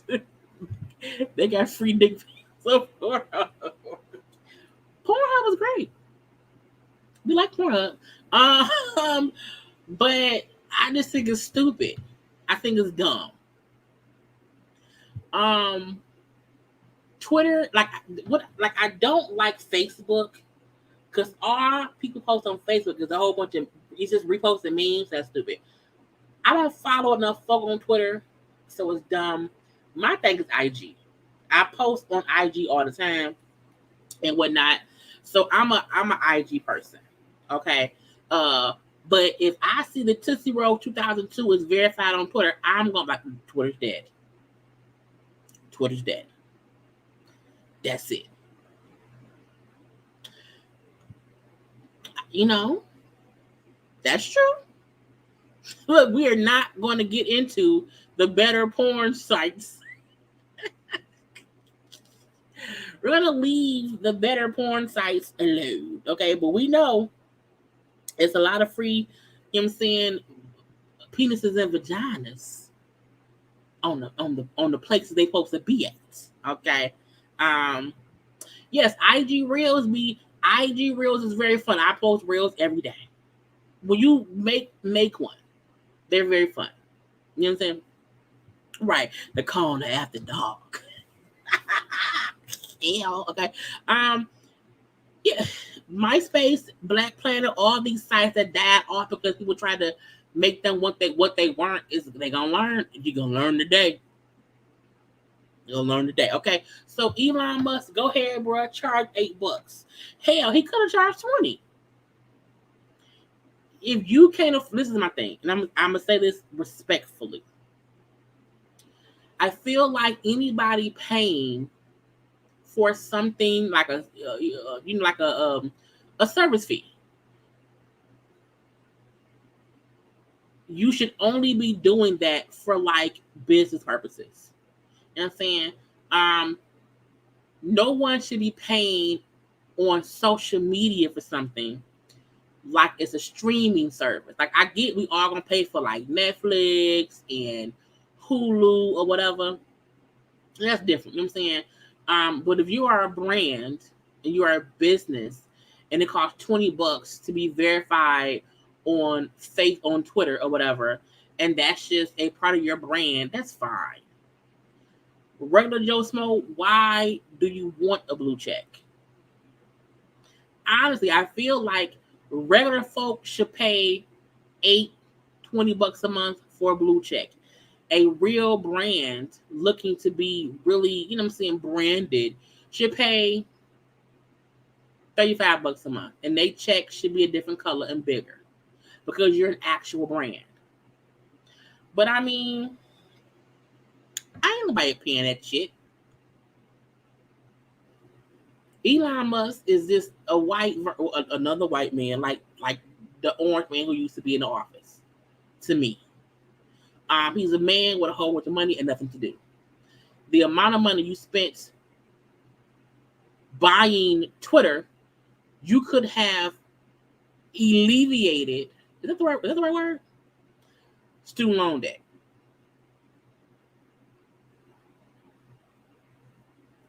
Period. You could have fully paid the debt of poor people. If you want to help, whatever, but some folk not in the business of helping. Some folk is in the business of, I just want to make more money. I may be rich, but I don't care about helping nobody. And I don't know what other things he's helped be done here, there, or everywhere. I don't know. What I know is if I was ever to be that rich, because you really can't spend that kind of money. Like when you do, you end up buying dumb shit like Twitter. I said at one point, people who, like I said, well, Michael Jackson was out here buying animals. I said, you know how much money you have to say, like, you know what? How much would it cost for me to own a monkey? I want a monkey. I want a giraffe. Like, you have to have a lot of money to say, because at that point, you have nothing to buy once you start buying fucking exotic animals. Okay? And I used to always say Michael Jackson had too much money and he went around and bought bubbles. Went and just bought a goddamn monkey. Okay? Because he didn't have shit else to do. So some rich folk get so rich, they don't have nothing else to do. Elon Musk did not have nothing else to do. He's a billionaire. And so this fool, you know what? I'm going to buy Twitter. I ain't got shit else to buy. I'm going to buy Twitter. Nigga, what? And the fact that he then went back and forth in it and bought Twitter. So that's how you know he has too much money. I'm Googling right now how much did Elon Musk buy Twitter for. Okay. He spent $44 billion to buy Twitter per Google. 44 billion with a B, bitch, not an M. $44 billion.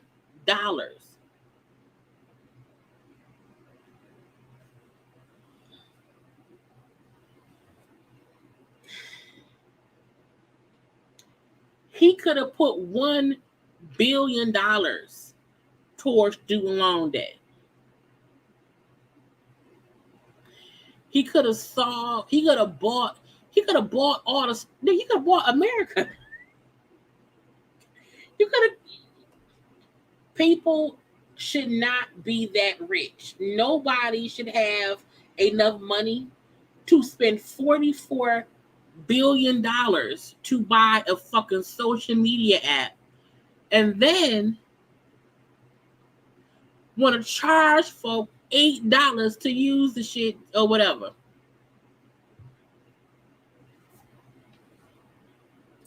People get rich and they don't have shit else to do. And they buy stupid shit like Twitter. Then at one point he posted saying, you know, well, I wonder if I could bring Vine back. But Vine? How the fuck would you bring Vine back?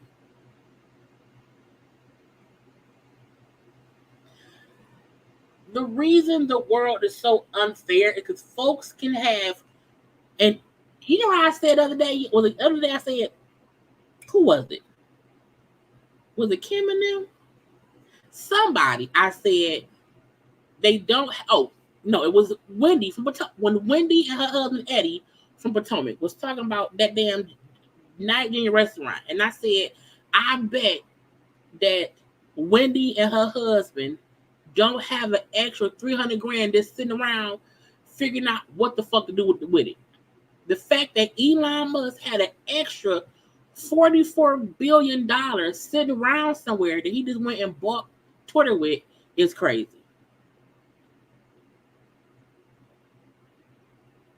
Rich people like to stay rich and they don't want to help anybody else, because anybody who is a good person, and I'm not saying that all rich people have to give all their money to the poor, but if you're going to spend $44 million on, because my thing is that means you have other billions left.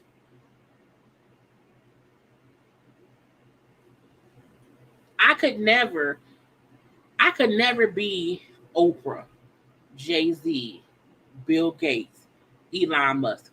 I would feel completely horrible being that rich and not figuring out how to not help people who have nothing, or who just have a little bit more than nothing, but not much. That's crazy to me. If 10 people who are the richest, Google, who are the richest people in the world, top 10 richest people. Let's get into it, y'all. Elon Musk is at $210 billion. I don't know if that's before or after $44 billion. Jeff Bezos, $144 million. Bernard Arnault, I don't know who that is, 143. These are billions. We're not talking. We're talking billionaires. Okay, Elon Musk 210 bill, Jeff Bezos 144 bill, Bernard Arnault, I don't know, 143 bill, Gotham, Adani, I don't know, 122 bill, Bill Gates 111 bill, Warren Buffett 101 bill, Larry Page 95.6 bill, and Sergey Brin 91.5 billion. If them 10 motherfuckers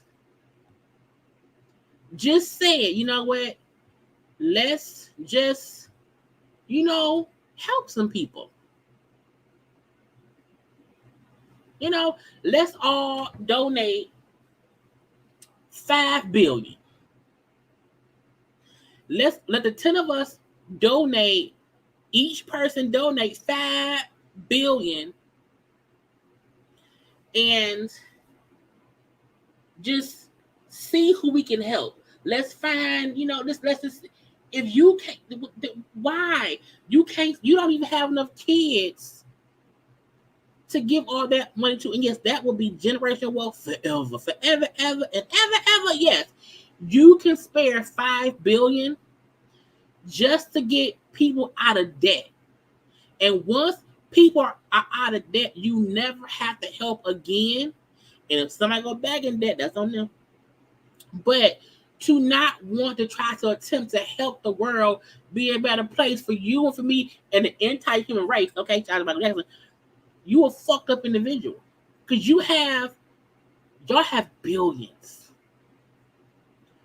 Billions. Not meal, bill. When you're in the triple,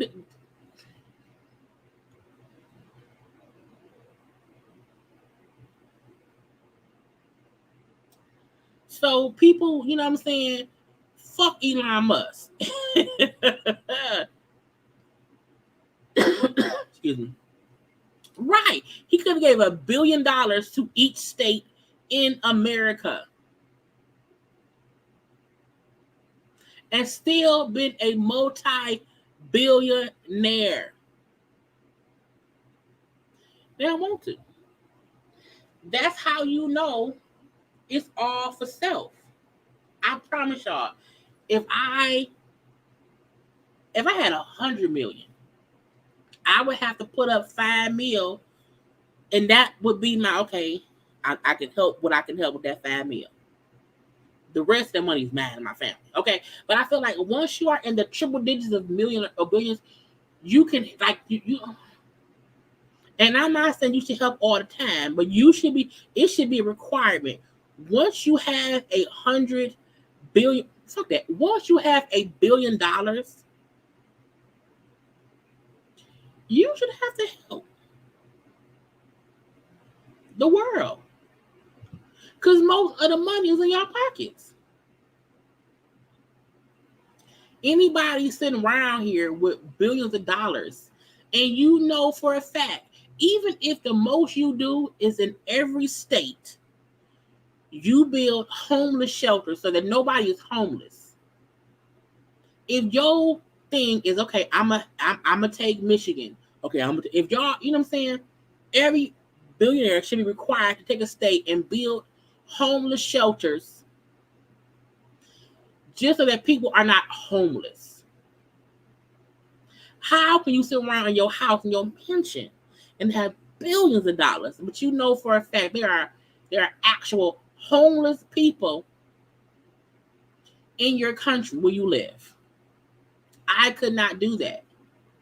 I give money to the fucking homeless people in the corner, and they may not even be homeless. I don't know. But if I have cash on me, I have to.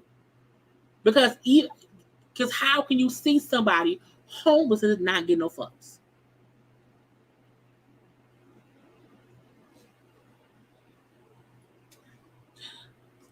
Let me get off my tangent. You know what I'm saying? Anyway. Fuck Elon Musk. I ain't paying no $8. Let's move on. Okay, because I did not plan to be on that so long. Okay. Cynthia talked about the final straw in her marriage that ended it or whatever, with her and Mike. I feel like Cynthia and Mike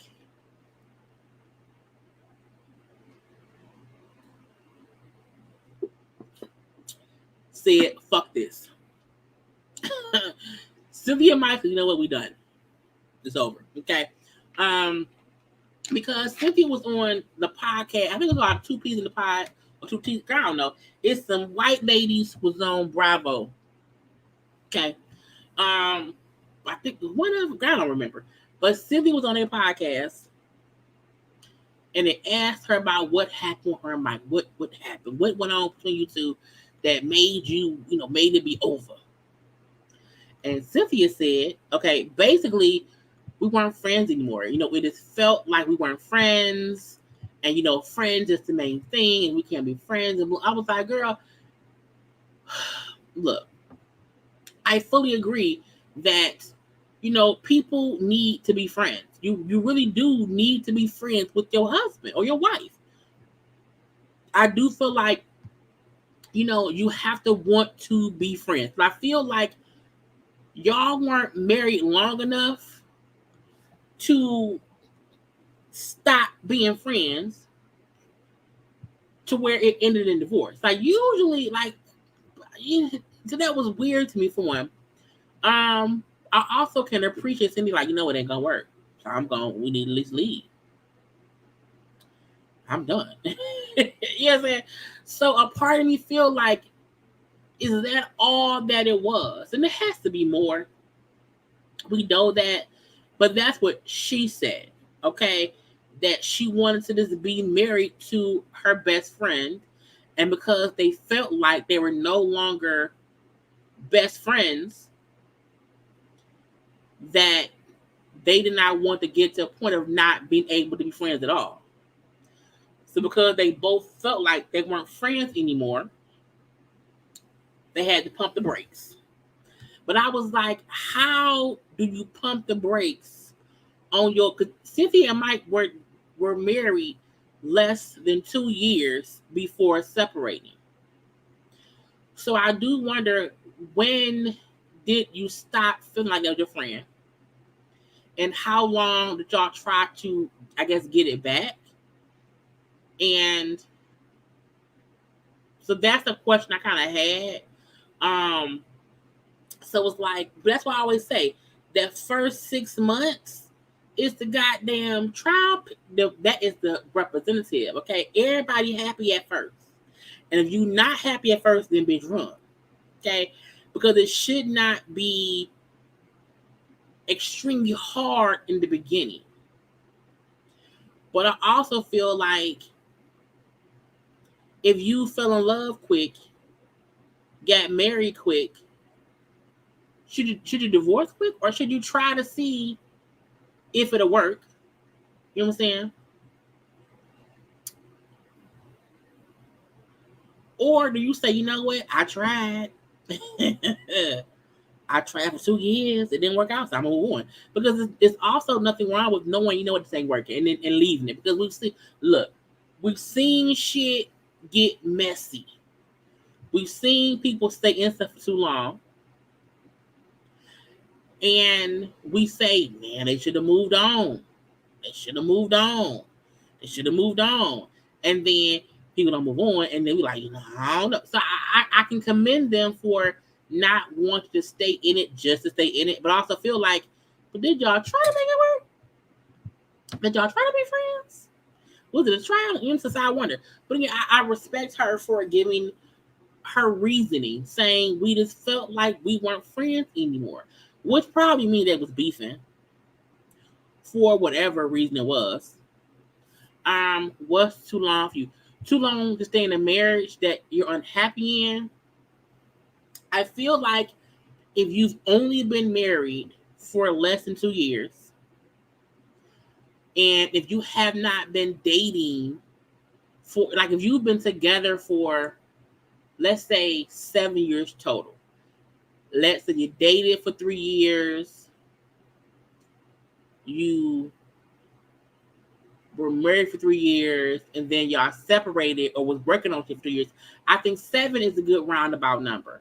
That's enough time to say, well, I thought I knew you. I tried. We dated. We got, you know what I'm saying? I think that's good. But I also feel like if the whole time is hard, you can give up when you need to. You know what I'm saying? But I also feel like, what were the arguments about? I feel like I said before, Cynthia had a whole life in Atlanta. He lived in LA. And I think people don't get how hard it is for a long distance relationship. I think is what you, because somebody will eventually need to move. Like my brother, of course my brother is from Michigan, but once my brother went to college back in 2000, my brother went to college. He then worked at an internship. He then did a different job. He ended up moving to Chicago. Like he moved from Michigan to state, to Chicago, whatever. But he settled in Chicago where the job used to be at. And when he eventually reconnected with his wife, who was now a wife, who was then a friend. When he reconnected with a friend who was now his wife, and she lived here in Michigan, they were long distance for a while because he was in Chicago, she was here in Detroit. And she moved to Chicago because somebody has to move. You know what I'm saying? And I feel like Cynthia and Mike, neither of them ever gave up where they lived. So to me, that can also be a whole strain, because if no one wants to fully move, we're constantly flying back and forth. And you cannot get married. You cannot marry someone who you've never full on lived with. It doesn't make sense, because once you are with them and y'all are married and together, like, it's different. Spending the night and living together is two different things. And I do feel like with Cynthia and Mike that the fact that they never lived together, they were commuting back and forth. Once they got married, they still was commuting back and forth. It was never it was a back and forth thing. You can't do that. Once my brother and his wife, my sister-in-law, my sister, lived together for a minute, got engaged, forever. It was, it was, and now they live in Arizona. So like somebody has to move. I don't think they did that. So part of me feel like a part of what could have hindered them was, are y'all fussing about who's gonna live where? Because if he's in LA and you in Atlanta, then y'all, that could have been a thing too. Because who wants to give up their whole thing? The fact that neither of them ever gave up their homes in their respective states, to me, proved neither of them did shit to mesh together. And now Cindy's back in Atlanta, living her life. And he is in LA living his life. So again, I'm like, once I realized two people from across the country, neither of them to their house, and they're back. I don't know. But I mean, it'll be fine. They're gonna move on. Okay. Anyway, let's move on to what's next. I don't remember. Oh, Trey Songz. Look, real quick. So Trey Songz was around here. Okay. Trey Songz forever and ever be having these court cases of him being accused of this and that and that and this, okay? So he had one case that was dropped, I believe, for like lack of evidence, okay, of him trying to do stuff to people. So this case that he had is being dropped, but only because it's past the statute of limitations. I was like, Lord Jesus. The alleged RAPE allegedly happened in 2016. Okay, so that's what, 6 years ago? Yeah, 6 years ago. So because the statute of limitations had passed, that's the only reason the case got dropped. It was a civil lawsuit. Okay. So they had to dismiss the case. I was like, Trey Songz has consistently, I won't say got away with, I'll say he gets out of stuff because, it just gets dropped. So I don't know if he guilty or innocent. All I know is every time he has something that someone accuses him of, it never makes the court. Now, it could be because this is all old shit.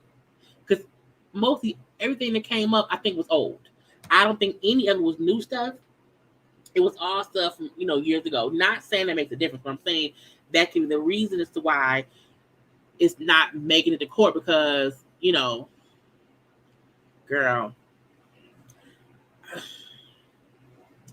hold on. All I'm saying, I had to put up my banner, okay? Allegedly, if you around Trey Songz, just be aware that you're around Trey Songz. And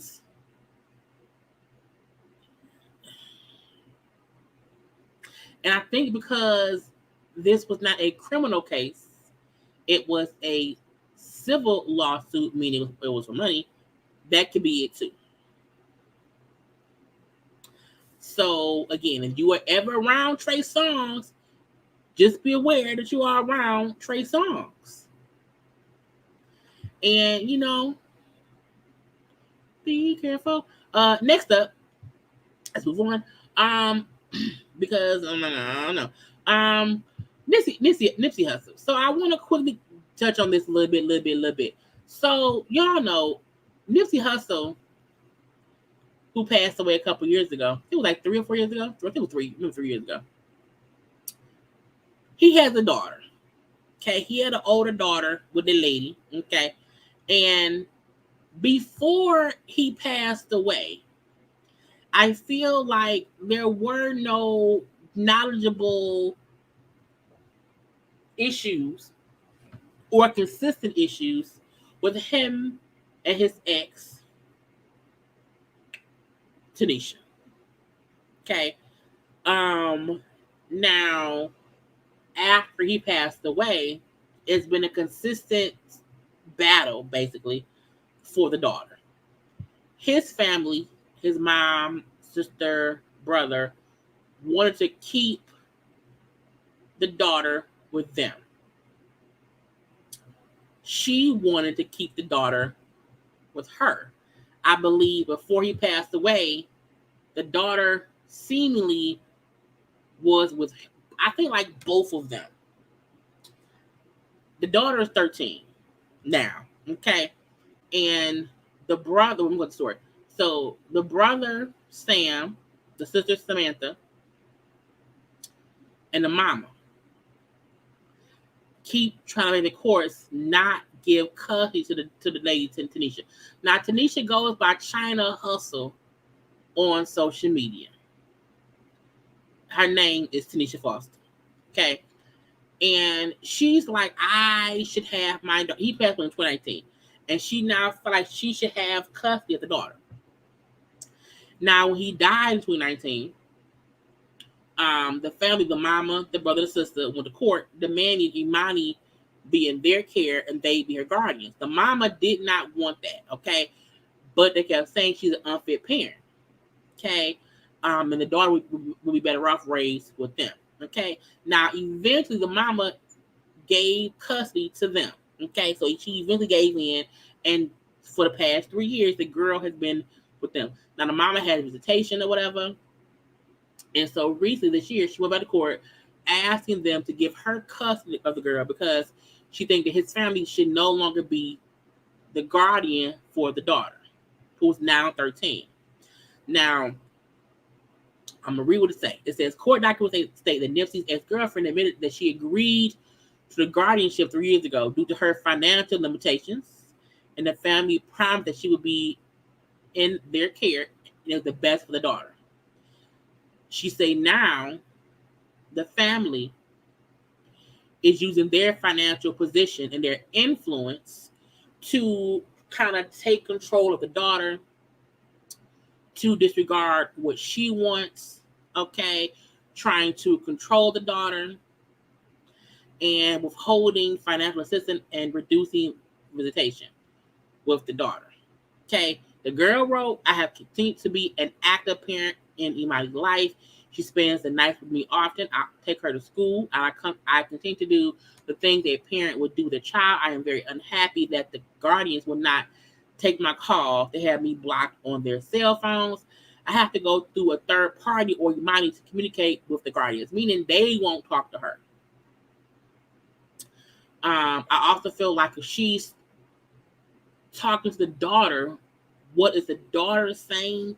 Because the daughter is old enough to, decide what she wants. I think, when she was 10, maybe when he passed away.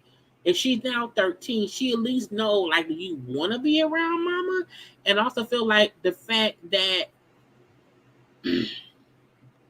she agreed that initially the daughter would, because I feel like I feel like I would never want to give up custody of my child to someone else and kind of agree that the daughter, my child, would be better off with them if I felt like I was a good parent. You know what I'm saying? But you gave them custody, cool.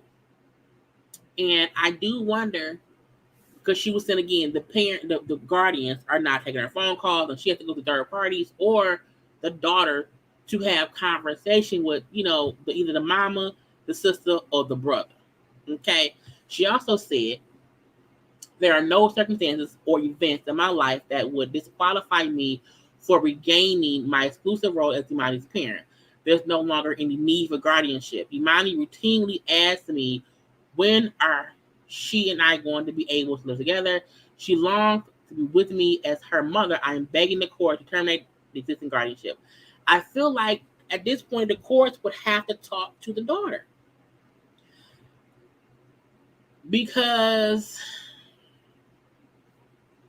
if the daughter's saying to the mama, I want to be with you. If she's saying that, let's find out why. The question would be, but is the mama fit to be a parent? Because sometimes we know kids don't get when their parent has some kind of issue. They just want to be with the parent. And because her daddy, you know what I'm saying? Her daddy already gone, you know what I'm saying? So that part is a little weird to me. Okay, like what's going on? What is your life like? To where the courts have not gave you back custody. Now the Nipsey family, put up how the mama really not, you know what I'm saying? She has a substance abuse issue. She had an alcohol addiction in 2019, and that's why they took her back then. His sister and child services confirmed, she did have a whole bunch of shit going on. It says she told the court before that in May of 19, Tisha appeared under the influence in front of the child. Okay. The sister said that the sister said that the mama had been evicted on more than one occasion. How also there was a time when the mama assaulted someone in front of the daughter. And that Nipsey has purchased about 4 to 5 cars for the mother of the child, but she crashed or totaled all of them while driving under the influence. If your baby daddy got you 4 or 5 cars and you totaled them all drunk driving, you may have an issue.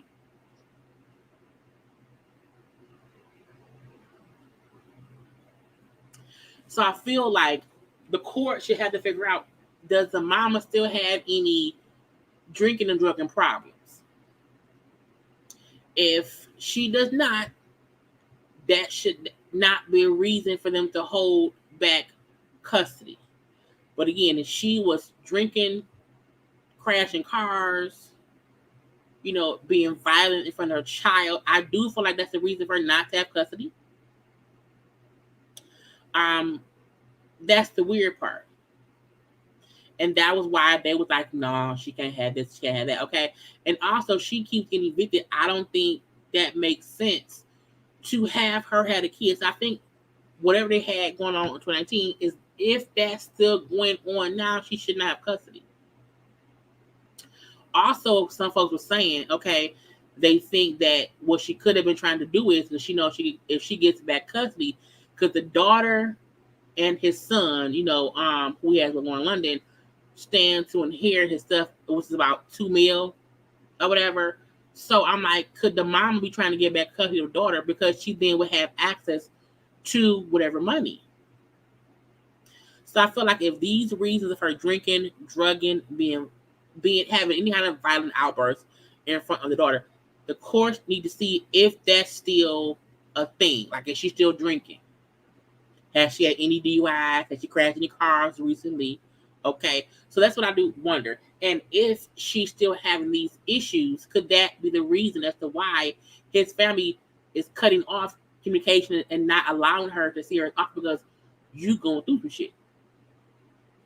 So I wonder. Okay, anywhere I go, I need her because she also posted on her IG a court order for, I think it was visitation, but it was like it was done because it showed how the father had visitation. I was like, but Nipsey been dead 3 years.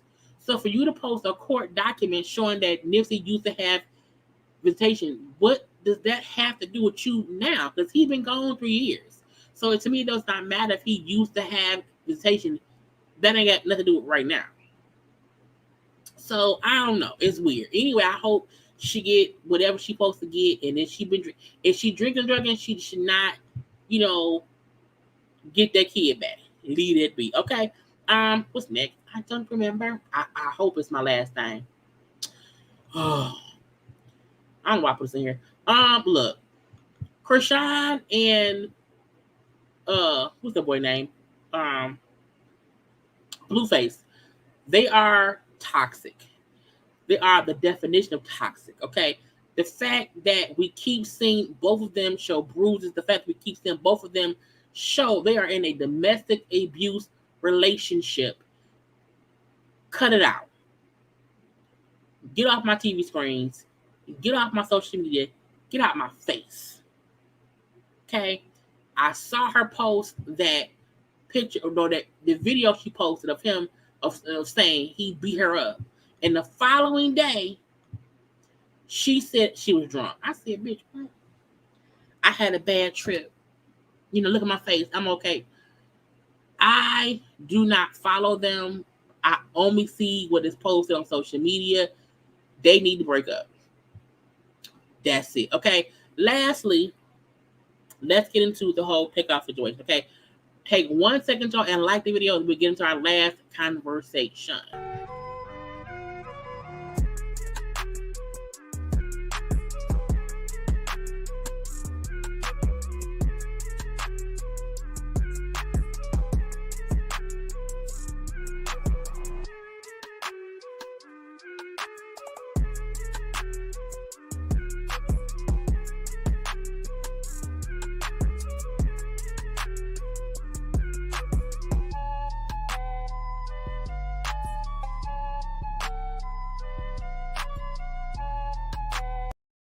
Because liking is a thing to do. Okay. So,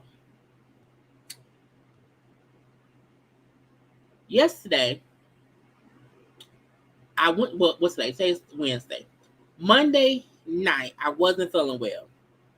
Went to bed at like 11. Y'all know, usually I'm up until fucking 4 or 5 a.m.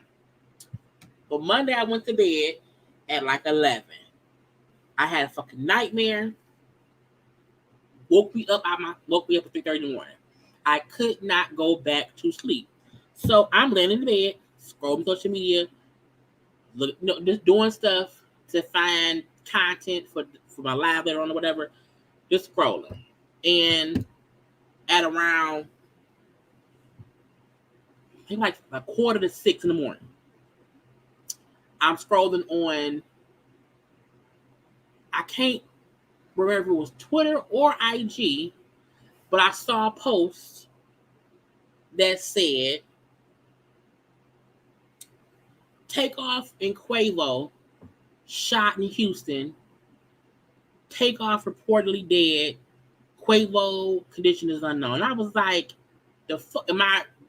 my initial reaction was, what the fuck? Like, I was completely fucking flabbergasted. You hear me?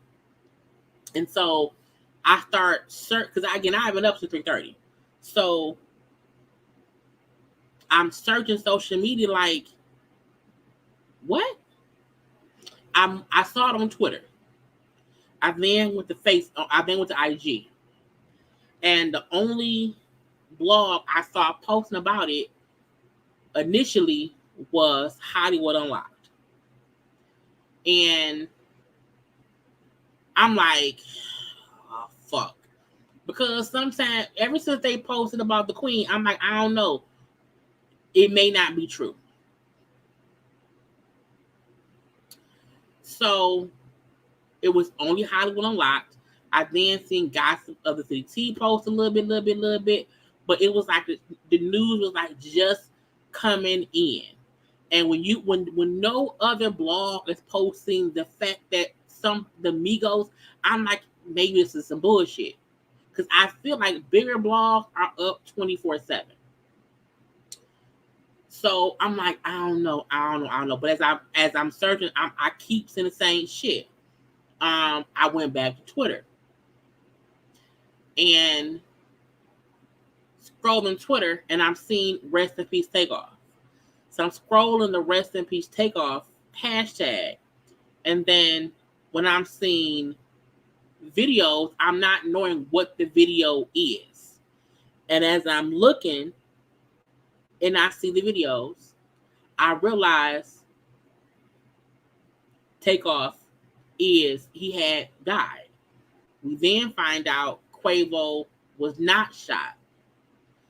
Takeoff was shot and Takeoff was killed. So news rolling out.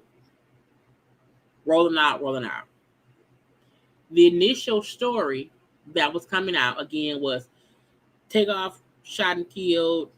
Quavo was shot, turned into Quavo not shot. Just Takeoff was gone. To Quavo was fussing over losing money in the dice game. Within that argument, somebody from his camp pulled out a gun, shot, ended up hitting Takeoff, and return fire hit Takeoff as well. So, of course, when that came out, and that was the whole story initially all yesterday. It was the fact that Quavo was fussing about losing money. That's what was the argument, how it started. And Takeoff ended up getting hit. He was not even involved. Now, there's many different videos floating around social media. I wish they all would go away because I feel like nobody want. And it was so early in the morning. Like I was crying all day yesterday because it was such a sad situation to hear about. The fact that the videos even exist and people felt the need to share that shit on social media is crazy because that man friends and fans is gonna see that shit because you kind of can't even get away from it because you can be scrolling and this is there. The only reason I ended up posting my RIP yesterday and did my a video about it at like 8:30 in the morning was because I had literally saw the video and knew for a fact that it was true based on what I saw. And it was fucking heartbreaking because it was like, who wants to see that? You know, Quavo was Takeoff's uncle. So, you know, seeing him there with Quavo, seeing him there with Takeoff, and hearing him just freaking out is crazy. Within the day, you know, it comes out that, you know, how he was taken out. He was actually shot in the head, also shot in the torso. You know, the autopsy came out today. The story changed a little bit from it was not an argument over a dice game or losing money. They're saying it's because Quavo was trying to squash arguments between two other camps. Allegedly. Hold on. Allegedly. Okay. Because somebody called in to the radio and they were saying they were there.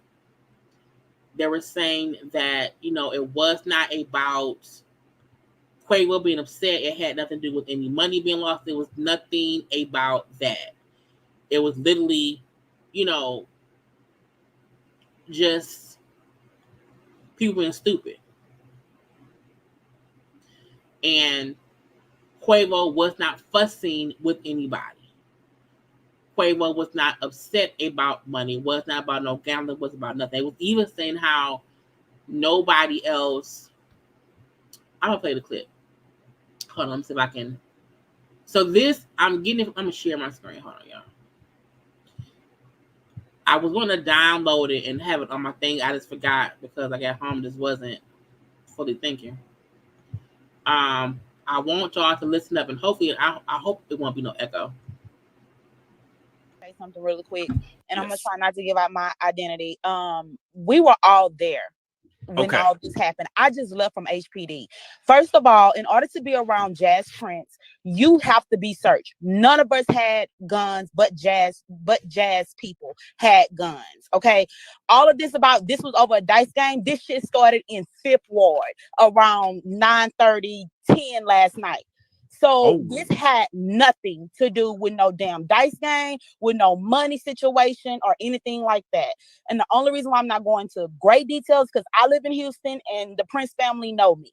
But all of this shit that they're saying about, oh, well, this was a sacrifice. No, this was an argument between two camps. And it wasn't even between two camps because Takeoff and Quavo was basically trying to be the mediator between the people who were arguing. So that's what somebody said. That came from DJ First Class, who I guess the person called in. Now this is the thing. No one even knows if what that person said is true. No one. Okay? I feel like it happened at 2:30 in the morning yesterday.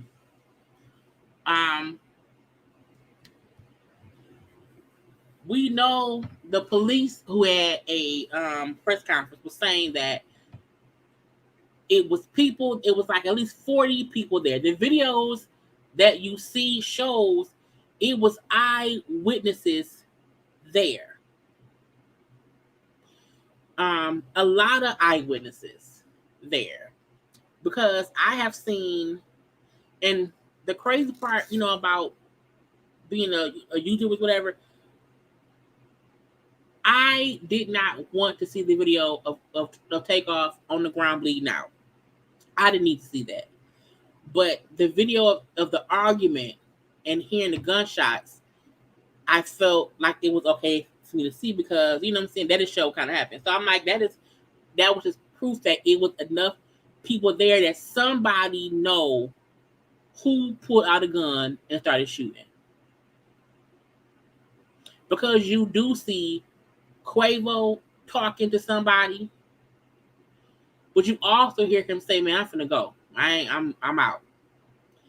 It wasn't as if,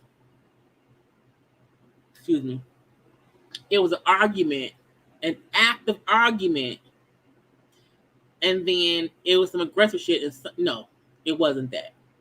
It was literally a raised voices conversation going on for sure, and Quavo saying, "Man, I'm out." And you heard, "I'm out." The phone kind of went down. You can just see people's feet. And for me, I'm like, I did not know if somebody swung on somebody, if somebody shot first, because it happened so fast of Quavo saying, "Man, I'm out." And you think the thing could disperse. And from the ground, you see like a person's foot like move as if somebody swung on somebody. And you then hear repeated gunshots.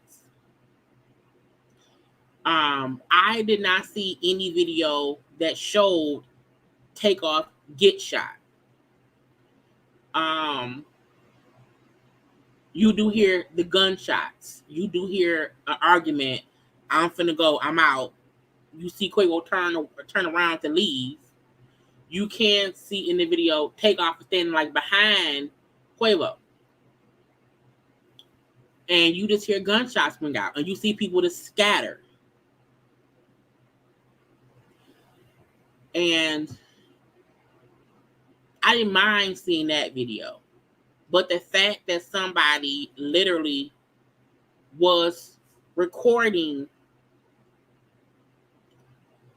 Takeoff on the ground, no longer alive, clearly no longer alive. Just from, because they said yesterday that it was, he was shot in the head. So I do not understand why people record shit like that and post it on social media. I would never say don't record shit, because the police need evidence to find out who did it.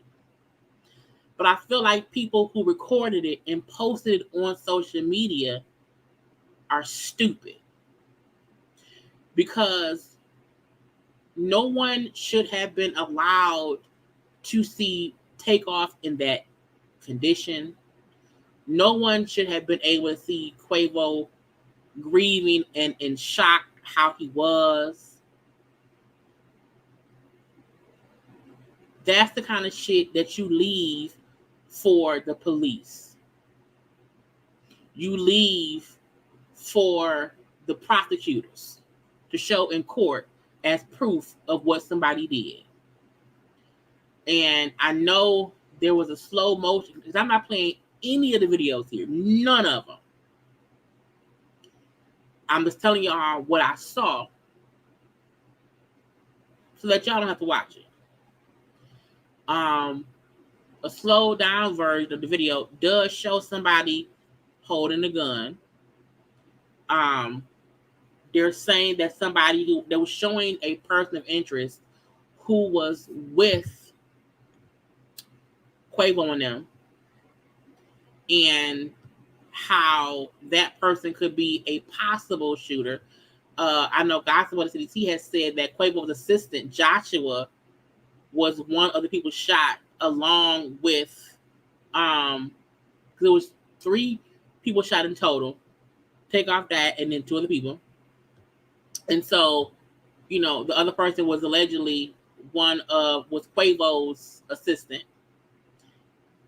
But it's crazy because it's like, again, people know what happened, because it was enough people. It was so many people standing around. It was crazy. The craziest video I saw was somebody across like the building who was zooming in to Takeoff's body. And I mean, imagine if you at a building and a block away, somebody is at another building, but can kind of see, and they're zooming in, and so you just see a figure on it, so you couldn't really see. But I'm like, the fuck? And it's just unfortunate that people felt the need to post that shit on social media when none of that is helping figure out who did it. And how it was all, because even there's one video that was taken from they were in the same area, but they were maybe like 15 feet away. And you see people just standing around like, oh, what do we do? I'm like, why the fuck ain't everybody should be on the phone with 911? Everybody. So to me, that was like 15 people just in that corner who was recording. You hear Quavo flipping, you know what I'm saying? So like, I don't understand no one knowing what's going on.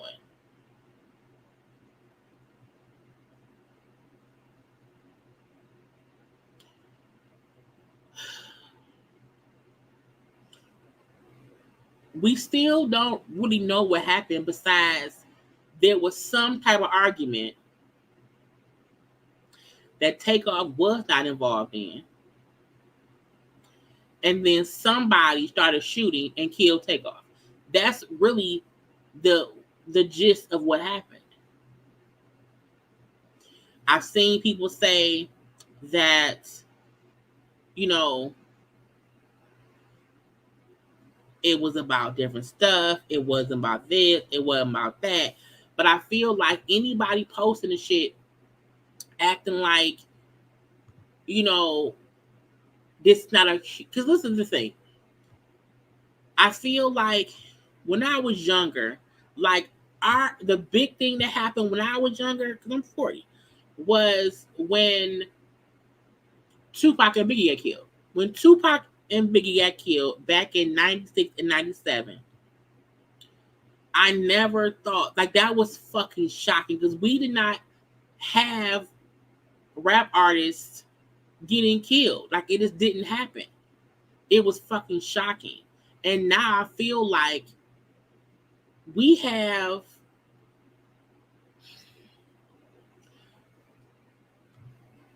rappers getting shot like every month or so. It's a different rapper who is getting killed.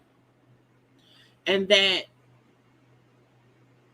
is so normal that when it happens, we grieve for like a day and then, okay, what's next? Okay, what's next? And nobody is saying this shit don't make no damn sense at all. And I also feel like I'm not placing any blame, but I also feel like once you get to a certain status, you can't hang around certain folk. You can't. You can't. Because fools with guns don't know how to act. Sometimes people want to stay close to their hood because that's who they is. It's like, but you can't. And I saw somebody post and they was like, what's crazy is had Migos not broken up, Offset would have been there too. And we know he got five, I don't know how many kids he got, you know what I'm saying? So it's like, I wish everybody could move differently to avoid this kind of bullshit. I wish everybody could not want to have the same bullshit. Like the fact he was at a fucking bowling alley.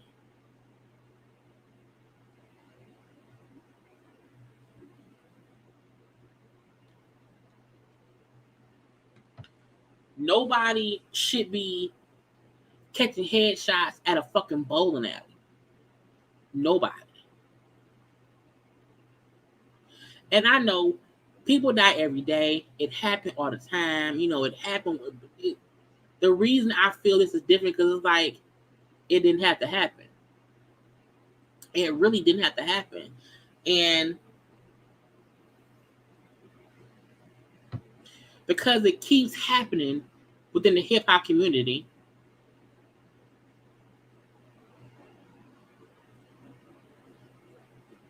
and we can't ignore that.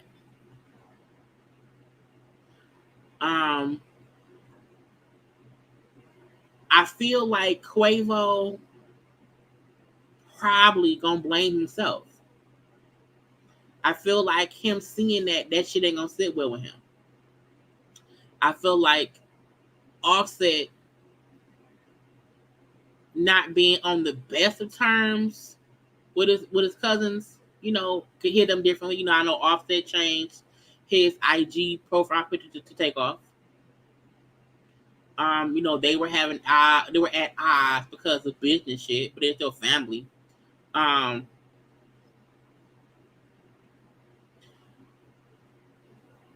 The fact that we know how Takeoff was killed, you know, it basically was a stray bullet, or bullets, because he was hit multiple times.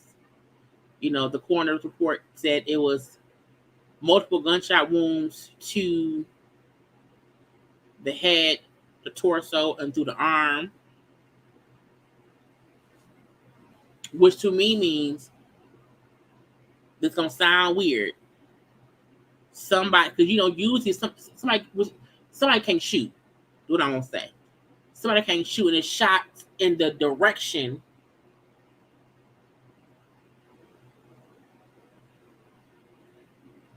and got a headshot, which killed somebody. And now that person, their whole family, the shit affects so many people.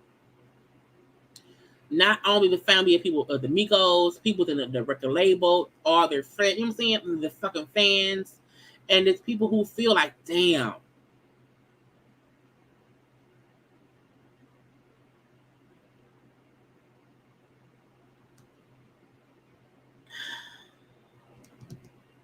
I feel like when bullshit happened, it pushed it into perspective, but bullshit should not have to happen to push it into perspective. No, Takeoff didn't have any children. And that's why people were saying, had Offset been there, God knows what else could have happened. Because he has, many children and a wife. Yeah, it hit like Nipsey because it was like, what? Migos is one of the most popular rap groups, successful rap groups, culture changing rap groups in a long time. And so I said, because me and him was talking, and we both were like, this hit different. Like some of the other rappers who had got shot were like newer, younger rappers who I didn't really know. So hearing about people pass away, like I didn't know P&B Rock at all, but I still felt horrible about what happened to him. But I'm like, I listened to Migos. You know what I'm saying? So it hit different. So like when Nipsey died, I was like, it was the same thing. And it's sad because of how it happened. Like, I feel like if a person like Leslie Jordan, but he rest in peace, died, he ended up getting into a car accident after having a medical emergency. It's still sad. It's still sad. But he wasn't killed by someone. Someone did not take his life. It was an unfortunate situation that wasn't anyone's fault.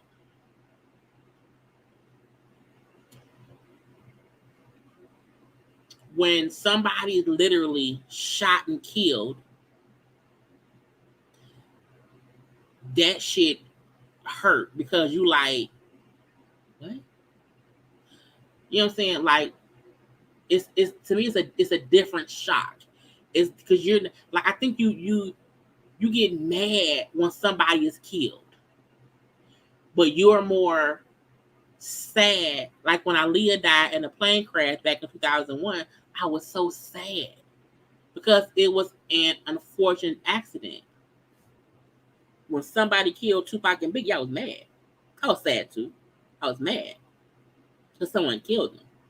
So I feel like had Takeoff died in a car accident, we all would have still been sad as fuck.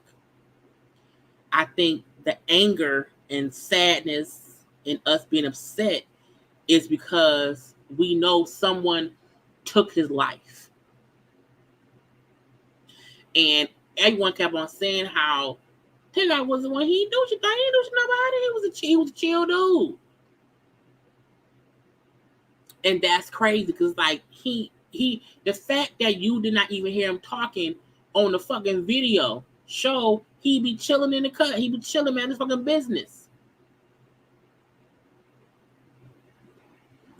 So earlier on when I brought up how Jemele Hill posted that, petty arguments can happen and you can have jury, you should not be killed for no petty ass bullshit ass argument or whatever. The reason I got upset was because the argument could have happened and no one should have died from it. So when Candace put a laugh, I can't, you know what I'm saying? When Candace responded as if, oh, well, she didn't have an issue with me. If a fight broke out from that shit, I would not have cared. Had a fight happened, I would not have cared because fights happen. A fight should not cost someone their life either. At all. At all. And people need to get that. I feel like too many people be shooting, having guns, just to have guns, to be big and bad. And now your big and bad ass has killed an innocent bystander, ruined the whole family because now they have to see the shit on social media. Because trust and believe, the video of Takeoff laying there bleeding to death from his head is fucked up video to be out.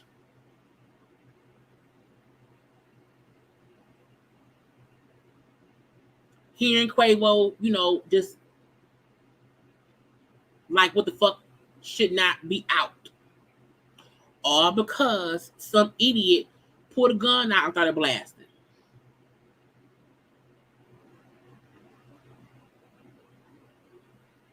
I hope whoever did it, no matter who they are, because again, they were saying how allegedly it was somebody from Quavo and them camp who shot first, and then a return fire came from whoever else. Which to me also means the fact that multiple people around there with goddamn guns don't make no sense either.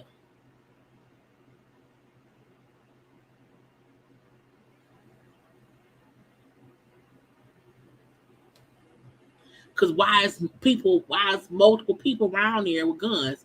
And unless it's security, and security should know how to shoot. And to me, the fact that whoever shot somebody who ain't had shit to do with shit means you wasn't no security. You wasn't security. You was somebody with a gun.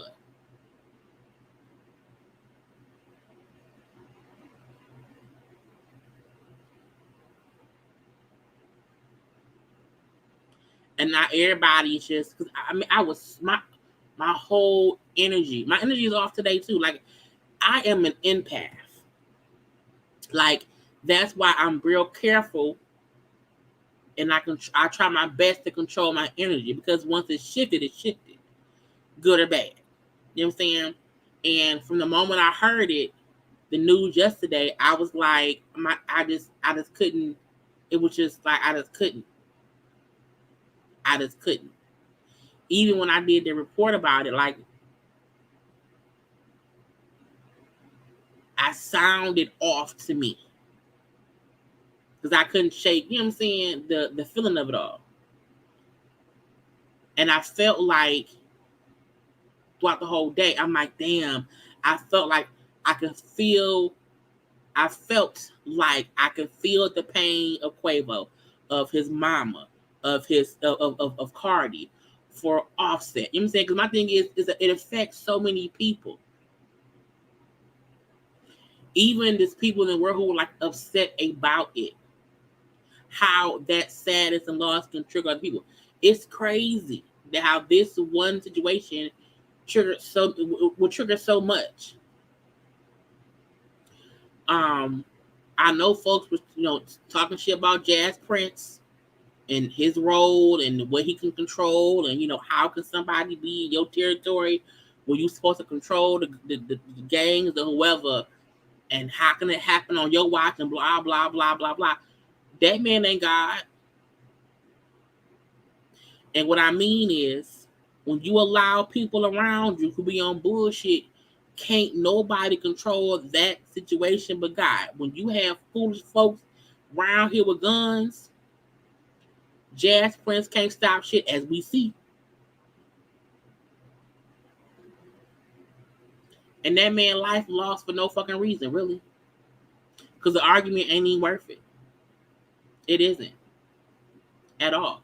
So whoever is responsible for killing Takeoff, for shooting the other two people, need to be held accountable.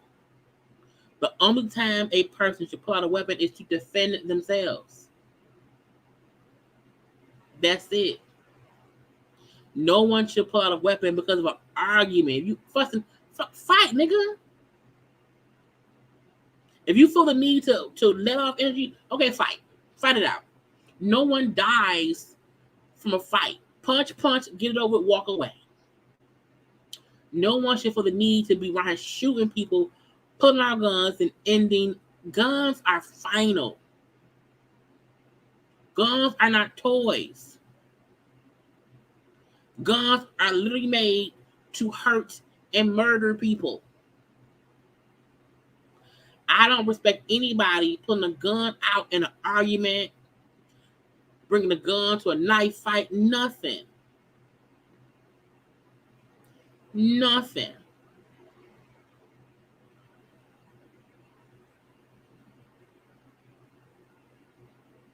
And people want to place blame the shooter. That's it. Blame the shooter. As I see videos on social media, I report them. Because I feel like I would be horrified if that was my family member.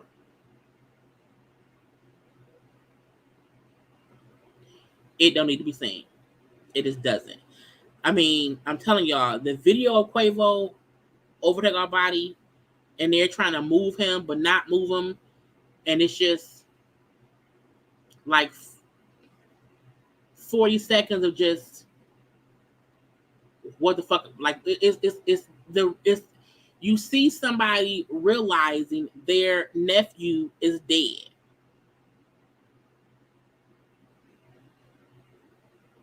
So I feel like we just need right prayer for the family. It has affected many other people in the industry because they were friends. So you had, and again, this happened at 2:30 in the morning, I think Central Time. So around 3:30 in the morning, our time. So people was like woken up to news of Takeoff being murdered at a bowling alley in Houston.